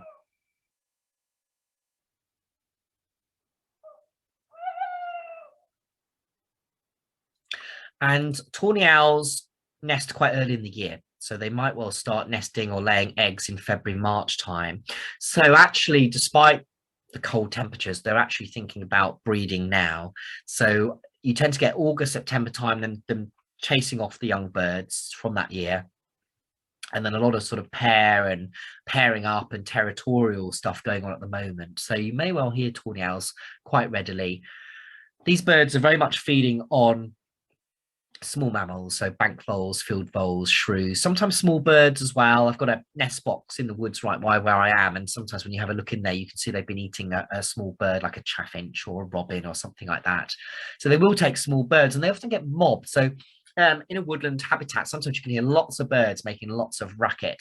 And if it's lots of different birds, not just say the blackbird, but robins ticking, blackbirds chinking, and other things like that, it often means there's a tawny owl in there, and they can be quite difficult to see unless they fly. But I think they also sometimes take the opportunity to try and catch a bird that might be coming a bit too close and actually eat it. But generally they tend to be mammal, they're feeding on mammals at night, and they're very much a kind of woodland owl, but you will also get them in big parks, you will get them in urban locations. The Peregrine nest box in Bath, for example, gets tawny owls occasionally visiting right bang in the middle of Bath, looking for carrion. I mean, generally they're birds that are feeding on prey they catch, but they will sometimes come to carrion as well, and dead animals. The other thing also is that they will also feed on earthworms a lot too. So when we get wet weather, they will often top themselves up by feeding on earthworms. This is a baby tawny owl from this year. So this is kind of what baby tawny owls look like, probably in April time. Very fluffy, little pink eye rings. Yeah. 1 minute, that's my 4-year-old here just coming to say hello. Say hello. Hello. I know she's taking ages, but she'll be in there in a minute. Right? I'm just talking to people at the moment. All right. It's all right. It's just bedtime. See you in the morning, Fred. So this is what they look like, and actually Freddie, it was quite interesting with Freddie earlier this year, because we had 3 baby tawny owls in our box back in April, and I ringed the oldest one, and then when we came back and checked on them about 10 days later, there was only 1. And you might know what happened to it. Well, basically that one ate its two siblings, and we could see the remains of the other 2 in the box, mainly their feathers and what have you. But that's quite common behavior for owls. If there's not enough food in the local environment, then the older chick will often eat the other 1 or 2. So that was quite interesting. It was quite a good lesson for my 4-year-old as well, to learn about the fact that this happens. There's 4 other common, well, not common owls, but there are 4 other main owl species that we have in the UK, and also around Warwickshire, really. So we've got the little owl. The little owls are very much a rural bird in the countryside. It was introduced actually in the 1800s, so it's not a native owl, but it has become a bird that we love to see, and it's not doing so well at the moment. And a lot of this is thought to be to do with intensive agricultural practices. They feed on dung beetles, they feed on big cockchafers in May, for example. They feed on basically lots of stuff that is the first to kind of disappear when pesticides and intensive agricultural patches, you know, take effect, basically. So we think that's probably what's going on with the little owls. So they're not as common as they used to be. So although they're non-native, they are actually quite an important kind of canary in the cage in terms of indicating what's going on in the wider countryside. Bottom right, we've got our barn owl. Top right, we've got our long-eared owl. So the long-eared owl is a very rare owl in Warwickshire. We tend to get migrant long-eared owls coming here maybe from Russia and Eastern Europe, but they're generally a pretty rare bird. And then the other bird over here is the shorted owl, which you're more likely to see at this time of the year along coastal estuary areas, sometimes over reed beds and semi-improved grasslands, but they are a bird that you're more likely to see perhaps in the summertime on moorland habitats up north. So the barn owl, so the tawny owl is a bird that you may well hear. And actually, let me just check the chat. It'd be interesting to see whether any of you have any of you actually heard any tawny owls lately? Let me know on the chat if any of you've been hearing tawny owls lately. So that the barn owl is kind of almost like your sort of more kind of commonish kind of rural equivalent, really. So if you're living in towns or cities and places where there's quite well wooded areas and hedgerows, then you're going to get your tawny owl.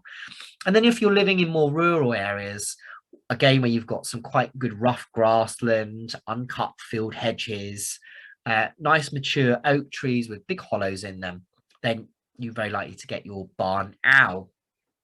If you ever see a barn owl, you might well notice quite a white owl actually flying across the road, catching the headlights or across a field. Elliot had a tawny owl back in September, yeah, so that's typical of them when they're starting to cool. So barn owls are not that well suited to British weather, to be honest. They're actually a tropical bird, and you find them much more commonly across the tropics, all around the world, actually. They tend to be much darker faced. So Britain isn't the best place for them because actually this wet weather makes their feathers very wet and bedraggled and makes it very difficult for them to be able to hunt. But nonetheless, they do live here in Britain. They're not as common as they used to be because we don't have as many old dead trees for them, which are often the limiting factor. And also, of course, perhaps like with the kestrel, sort of declining food populations. But I think one of the biggest limiting factors for barn owls is lack of nest sites. So that's why the Hawk and Owl Trust and many other organisations, such as wildlife trusts, will often put up barn owl boxes, because often that is the limiting factor. We just simply don't have enough old hollow trees that are perhaps 300 or 400 years old. They usually tend to be a lot younger than that, the trees. And this is a barn owl hovering. So we've talked about the fact that kestrels hover. One of you mentioned in the Padlet earlier, of course, the buzzard does hover. It tends to look very big and awkward when it's hovering, but it does.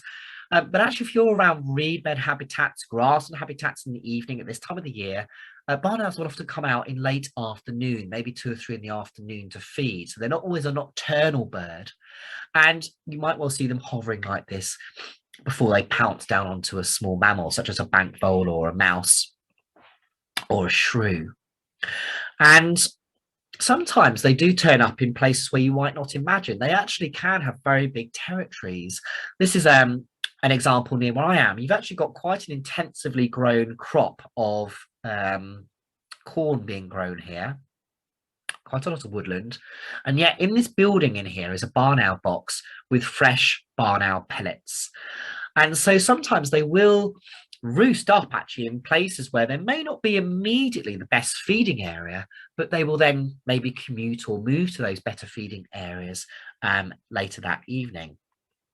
One of the key things, though, that barn owls do need are a number of different roosting locations. So they don't just want a nest box. They want a nest box, but they also want other hollow trees or other boxes in other places nearby that they can also use. So actually, just having a nest box for barn owls is not good enough. They need to have other holes, whether that's natural or unnatural holes, to actually be able to live in. But I was amazed when I found fresh barn owl remains here. You can see they live in a big area, 350 to 5,000 hectares. So this is bigger than the area used by Glastonbury Festival and just under the size of Gibraltar. So they actually have a very big territory, and they need that, particularly in our countryside today where you've got a zone like this that may not have much living in it. They need to be able to travel and find areas where they can feed. This is the box actually that was put up for them in this particular barn. Mentioned little owl. So you've got your barn owl, you've got your little owl. If you're going to spot a little owl, February is a really good time for little owls, particularly if you're in the countryside and you've got, again, hollow trees. You've got perhaps areas where there's perhaps semi-improved grassland. So perhaps some of Warwickshire Wildlife Trust's grassland habitats where there's some good stone walls or some good hollow trees. And then in February time, they start to do a little bit of displaying. So if I go to Zeno Canto and see if I can play one for you, they do a little bit of sort of barking. They almost sound a bit like a sort of cross between a dog or a cat. And often at dusk time, you know, February time, sort of 5 in the evening, you can often hear them just coming out, sometimes out in the open quite boldly. Let's see if any of these will play. I think it just takes a little moment to download the sound. I could do a kind of Boris Johnson here and go, excuse me, but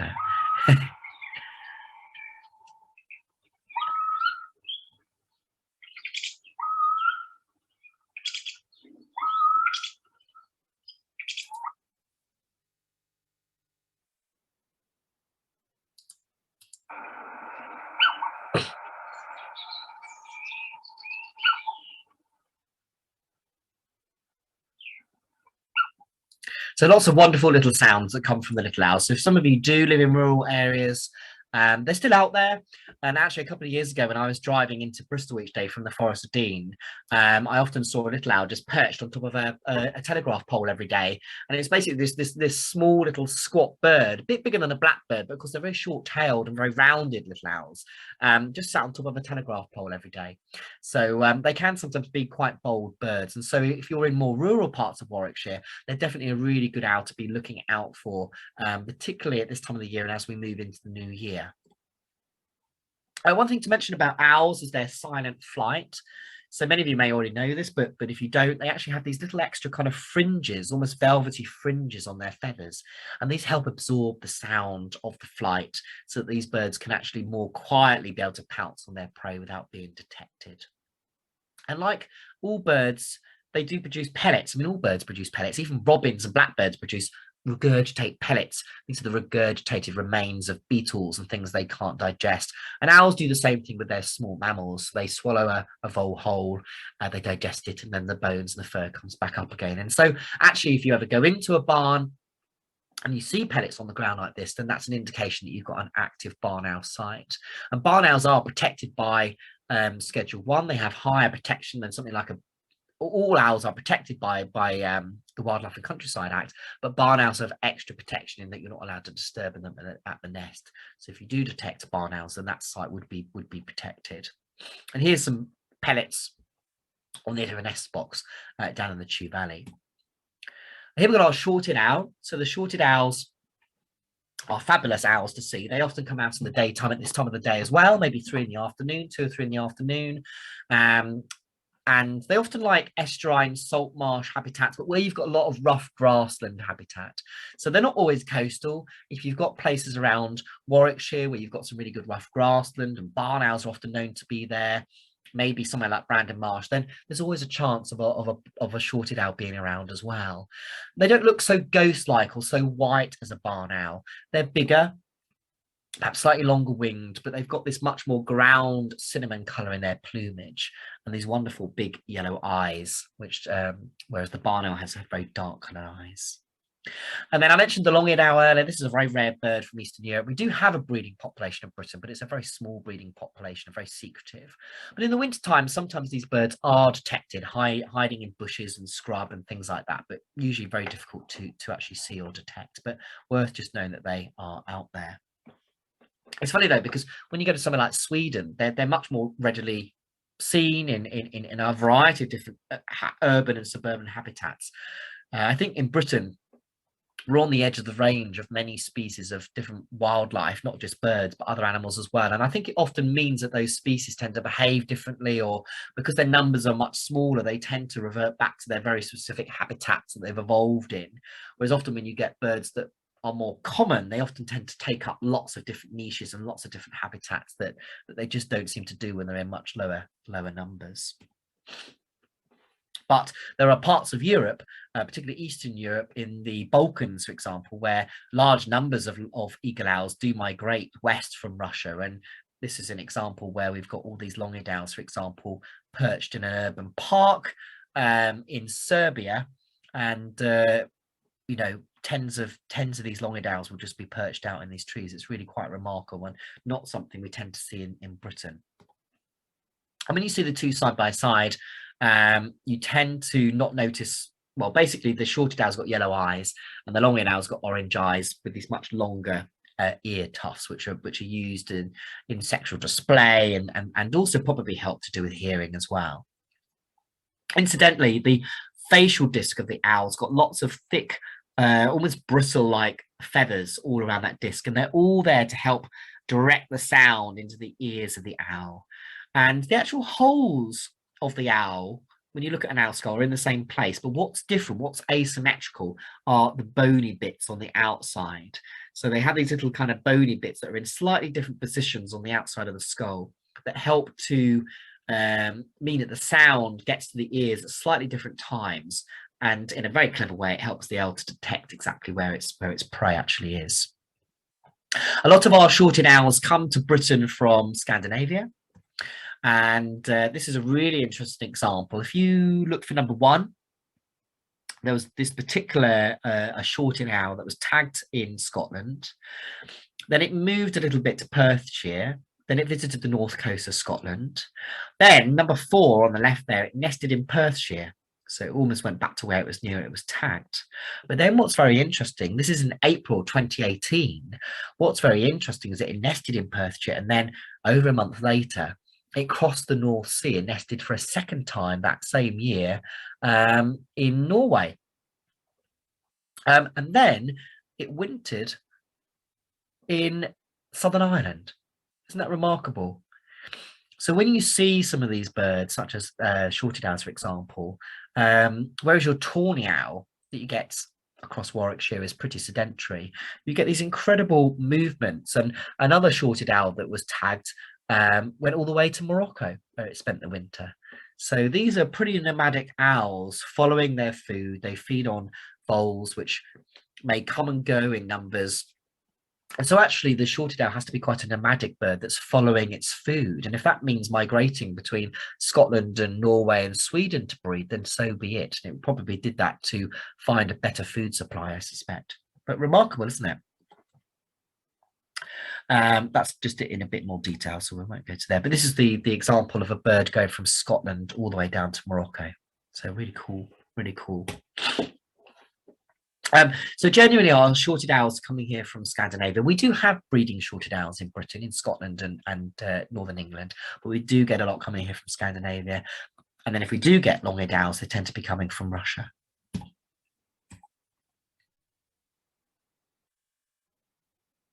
Oh, I think I go. I was just thinking about what it wants to do. Oh.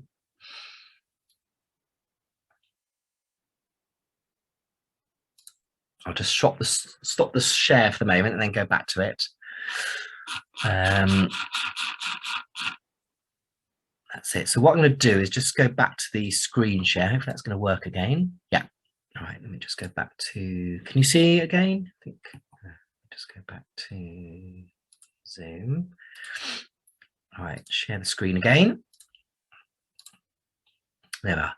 So the next bird that I want to finish off with before we have a few questions is the white-tailed eagle. Now, the reason I'm showing you the white-tailed eagle is because although up till very recently you would have had to go to the Isle of Mull to see these birds, they're actually a bird of lowland countryside. And if you go to Poland and Germany and Belgium and places like Romania. You commonly see these across lowland countryside, particularly association with lakes and rivers and things like that. They're not just fish eaters, they're feeding on carrion and small birds and things like that. And some of you may be aware that there's been a reintroduction of white-tailed sea eels on the Isle of Wight. And these are young birds that have been reintroduced. And in their first 2 years or 3 years, they do a lot of wandering. They're exploring both Britain and parts of Europe before they then come back and settle. And so the reason I'm putting the white-tailed eagle in there is because if you see basically what looks like a barn door flying over your house or a nature reserve where you're going, it could well be a white-tailed eagle. These are huge birds, which when they put their wings out, look like a big barn door, basically. And this is an adult bird with a white tail, but the youngsters tend to look very dirty coloured. They have a dark tail. And I was very lucky, actually, because there was a bird, this yellow line, is tracking a young bird that came all the way over my house. My house is up here in the Forest of Dean, and this young bird had been, I think, wintering over in Oxfordshire somewhere, and back in March 2020 it had come all the way through the countryside, stopped off at Slimbridge, but nobody saw it at Slimbridge Wildfowl Maintenance Trust, crossed over into the Forest of Dean, went over my house, and I saw it. I was just getting my little boy in at the time, saw it, and then it got verified with a ping right over my house, which was very exciting. And then it carried on its way up north into northern England. So really, really cool. This is a photograph of it. And basically the buzzards just look like when you see a kind of crow with a buzzard, it was almost like it was a buzzard with the eagle. They just look the same sort of size difference, really. And when you looked at 2020, you can see that the orange squiggle is actually the bird that went over my house, and it ended up all the way in Yorkshire, as did the blue bird that went all the way over towards Bristol and the Somerset Levels and headed up there. And then we've got a couple of other birds here too. So you can see that some of these birds are going through your part of the world. And they all came back to the Isle of Wight again, and I think the same thing happened this year. So really my message is to keep your eyes peeled, because this year I was doing some bird surveys in Gloucester, around Gloucester, and I saw 2 white-tailed eagles thought to be continental birds. One came over Gloucester Tip and came lower and lower, and I saw another one at Simmons Yat Rock, which is in the Wye Valley. So there are more and more white-tailed eagles out there, so keep your eyes peeled over the coming months.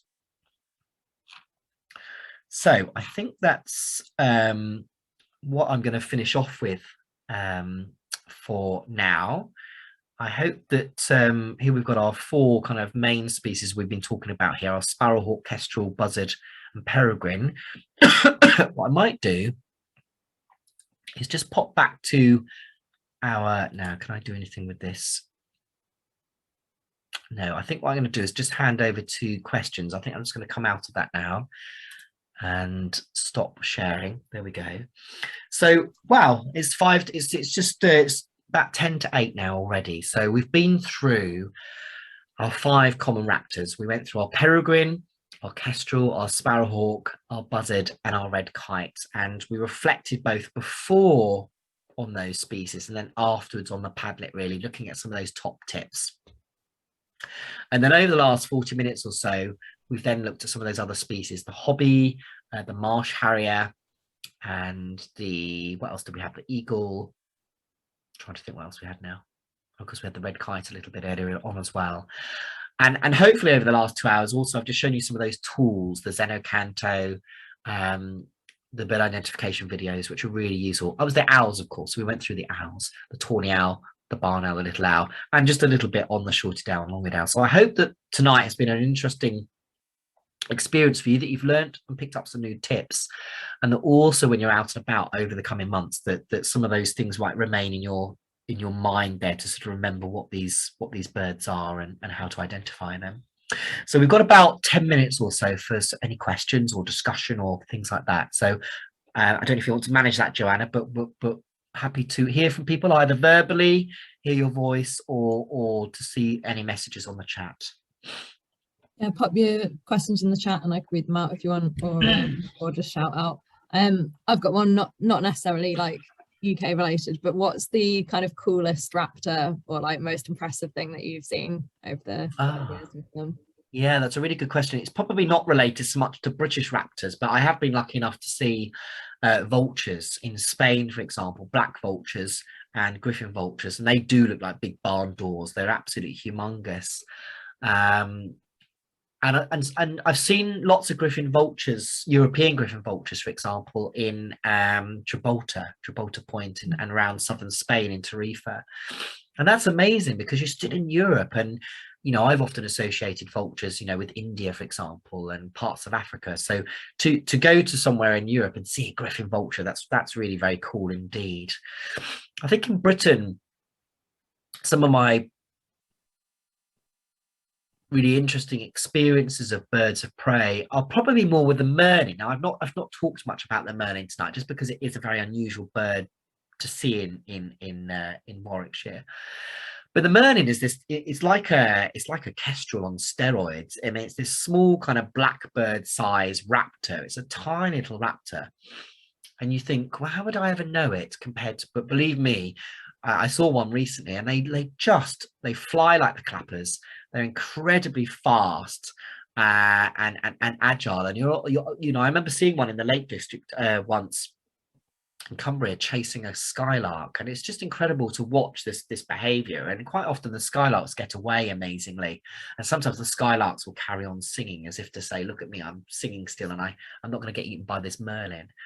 Another memorable experience actually was an eagle owl. I've not talked about the eagle owl tonight, but eagle owls are an even bigger bird that looks a little bit like the long-eared owl, but even bigger.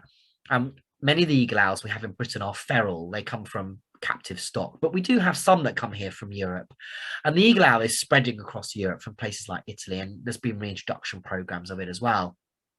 And we had one turn up in Bristol once at the university, and actually a lot of the clues about it did suggest it was a wild bird, and it was amazing. It was sort of perched up in this sycamore tree for quite a while, and in the evening time it would go on to nearby chimneys around the university and do some hootings, very low sort of call.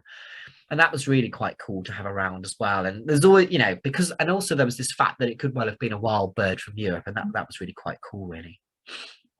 Cool, thanks, Ed. Has anyone got any questions? I've stunned everybody into silence. If that's okay. Yeah, hi Chelsea, go for it. Yeah. Hiya. So with climate change affecting the range of a lot of animals, and we've had new species of beetles, etc., that have been coming in recent years that before haven't been native at all. Do you think any raptors from overseas could potentially start moving in here? If so, just which ones could you imagine doing that, and what could be the possible repercussions? Yeah, so I think in terms of thinking about the climate rather than habitat, then I think it's a bit of both, really. Then I think it's more that birds we already have here that are low in numbers could do better. So, for example, the honey buzzard, the honey buzzard feeds on bee and wasp larvae, and so if obviously bees are having a bit of a bad time at the moment, but if those sorts of insects like wasps do better, let's say things do improve with farming and agriculture and what have you, then potentially actually honey buzzards might do better, because of course if we've got warmer weather, then that's better for insects, it's better for bees and bumblebees and stuff like that. And the same with the hobby. The hobby has already been increasing its range further north, and it may well do well, because the hobby does best on feeding on things such as swallows and house martins and dragonflies and things like that. And so of course if some of those insects are doing well, because we're having better, I mean this year I think dragonflies did very well because we had a lot really well extended warm weather, didn't we? In terms of other species, it's a tricky one. I mean, there's the red-footed falcon that I mentioned earlier. We do sometimes get red-footed falcons from Europe coming here, but they tend to be more Eastern European, really. If anything, I think it's going to be something like an eagle owl. But I think an eagle owl is less about climate change and more just that its population is just spreading, it's just doing better. And interesting enough, actually, the eagle owl eats peregrines, and it often inhabits the same habitat as peregrines and will catch them at dusk and things like that. So in some parts of Europe, like Germany, for example, they've seen this kind of conflict between two birds of conservation concern, I guess, actually one of them eating the other one.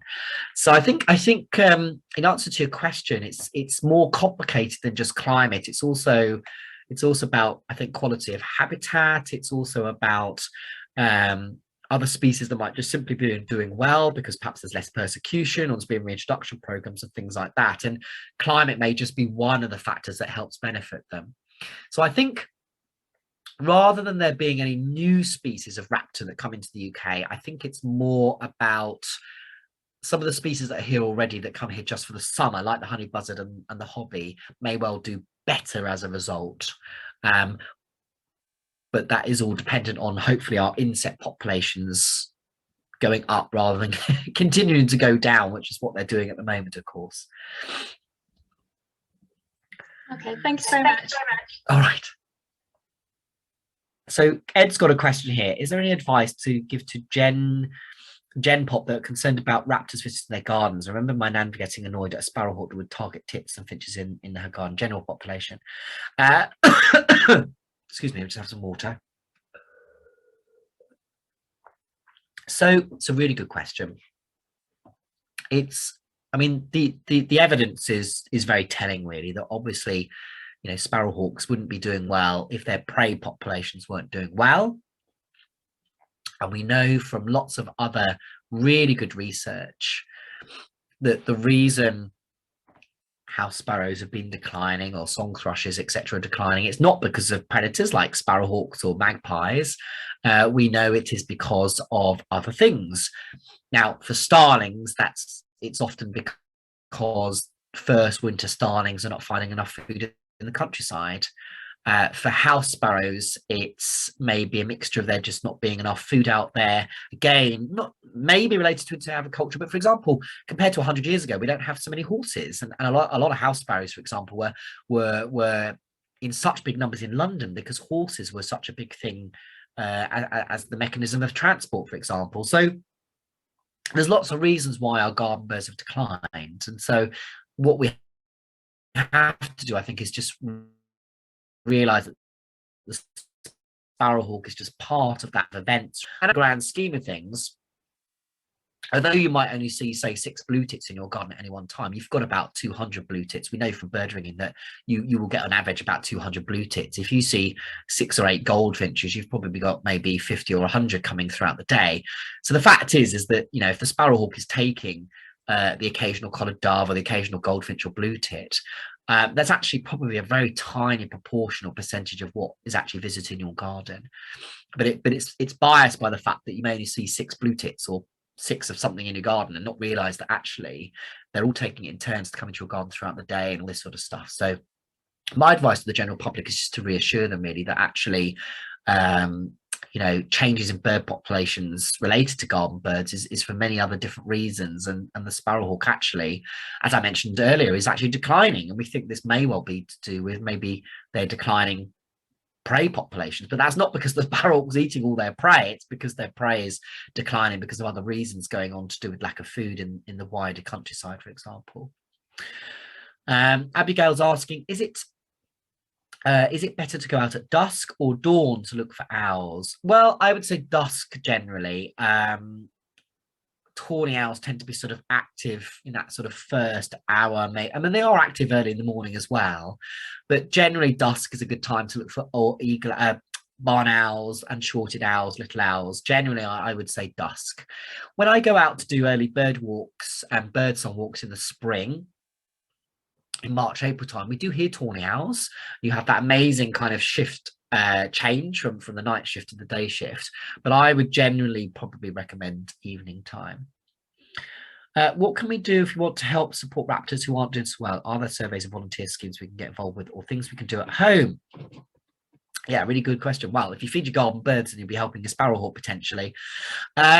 Well, occasionally there are species specific surveys that come up, so I don't know when the next peregrine survey is, but the last one was in 2014, I think it was, so that's usually every 10 years, so that's a way off yet. Really, it's a mixture of more formal surveys like the breeding bird survey, for example, where you can be recording general birds in a 1 kilometre square, and by doing those surveys, if you're helping to, if you see or don't see sparrowhawks or kestrels, that's helping to contribute to our knowledge of what they're doing where. but also maybe supporting local charities, whether it's the Wildlife Trust or Hawk and Owl Trust. Different charities will do different things where you might have nest box schemes. So sometimes local or county bird clubs might have nest box schemes. Quite often there might be local ringers in the county who might ring raptors such as Tawny Owls and Kestrels. So they may well, and that's a great thing to do because they sometimes need support in making boxes or putting up nest boxes or help with monitoring those boxes. So you could always contact bird ringers. If you go to the BTO website and look up bird ringers, you can either look for trainers, but actually if you wanted to look for ringers doing raptor stuff, then you're probably better to look for ringers, bird ringers in Warwickshire, or even talk to some of the local Warwickshire Wildlife Trust nature reserves and see whether they know of local ringers doing stuff with raptors. Really, I think in essence all we can do really, I mean, for example, with kestrels and things like that, you know, I realize it can be difficult, but it's just thinking sometimes a little bit more about maybe what you're eating, thinking about if you can buy local sustainable foods. I realize it can be more expensive, but thinking about organic, even if you don't want to buy organic all the time, if you occasionally buy organic food, all those sorts of things can help benefit the soil. They can help benefit the countryside. And, you know, the more organic farming that goes on, the more sustainable farming, and the more that you're supporting that sustainable food and farming, that's what can also help benefit our wildlife. So in summary, there's a mixture of things there, really. It's looking up whether some of your local bird clubs or wildlife groups are doing stuff with raptors and nest boxes, seeing if there are local ringers doing stuff, but also thinking about your own choices. And even if you can't afford to buy local organic food all the time, even if you do it here and there, or encourage your friends and family to do it here and there, that's still helping. It doesn't have to be all or nothing. And all those things can help the wildlife in the wider countryside. And also, you know, supporting Warwickshire Wildlife Trust. Warwickshire Wildlife Trust are working with partners and landowners to make the countryside better for wildlife, and thinking about these corridors for wildlife. And it's those corridors for wildlife that will benefit the small mammals, that will in turn benefit your owls and benefit your kestrels and things like that. I'm losing track of these questions now. Great, they're coming in thick and fast.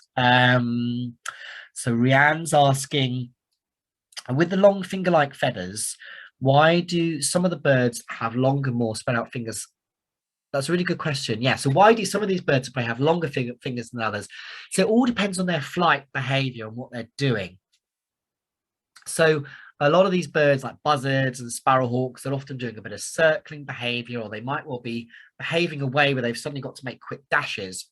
And so the air that's moving over their wings, I think, can create lots of these little kind of vortices and eddies that need smoothing out. So the feathers are really important there, particularly for these bigger birds of prey. Something like a peregrine, for example, it just has these long pointed wings, and that's partly, I think, to do with just the group of falcons. They just have managed to evolve successfully these longer feathers. But even peregrines and kestrels and merlins will still have little tiny examples of those fingers at the tips of their feathers, just to help smooth over that air. And even small birds in your garden, even blackbirds and chaffinches, have little subtle fingers at the tips of their wings. So all birds pretty much have these. It's just, I think, in the bigger birds, such as eagles and vultures and buzzards, we see it more. They're bigger, heavier birds, so they're more likely to suffer from stalling. They're more likely to suffer from these vortices, because they're having to put more effort into obviously flapping those wings. So I think that for those bigger birds, they have those bigger fingers, really, just to offset some of those dangerous kind of vortices and air currents that can happen across their wings. So it's all about trying to smooth those out. So it's without going into too much technicality, I hope that just gives you a little bit of an inkling, really. Do any species of raptor in the UK prey upon other raptor species? Yes, they do. So in the UK, we do have goshawks. I've not talked about goshawks tonight because they're not really a species that are found in Warwickshire. You need to come more to the forests of South Wales and the Forest of Dean and Shropshire to find your goshawks. But goshawks do also eat peregrines and other birds of prey. And peregrines will sometimes, not very often, but sometimes peregrines will eat little owls, sparrowhawks and kestrels. So it is kind of dog eat dog sometimes out there, definitely. But I would say it's mainly your eagle owl eating peregrines, your goshawk eating peregrines, and your peregrines eating your sparrowhawk, little owl and kestrel. Generally that. Your other smaller falcons and your sparrowhawks generally stick to other birds.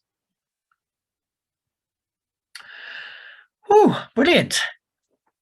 Well, thanks very much for your interaction using the Padlet and using the chats. I hope that it made it a more immersive experience for you, and also listening to some of those sounds in the video and things like that. So I hope that helped to make it a bit more interactive and interesting for you all as well. Amazing. Thank you so much, Ed. Like I said to everyone at the beginning, this is being recorded, so you'll be able to rewatch it. I'm sure Ed will share the slides so that I can send them to everyone. And if you do have any more questions, then feel free to drop me an email and I can forward it on to Ed for you. I think that's it for tonight, everyone. Thank you so much for giving up your time again, and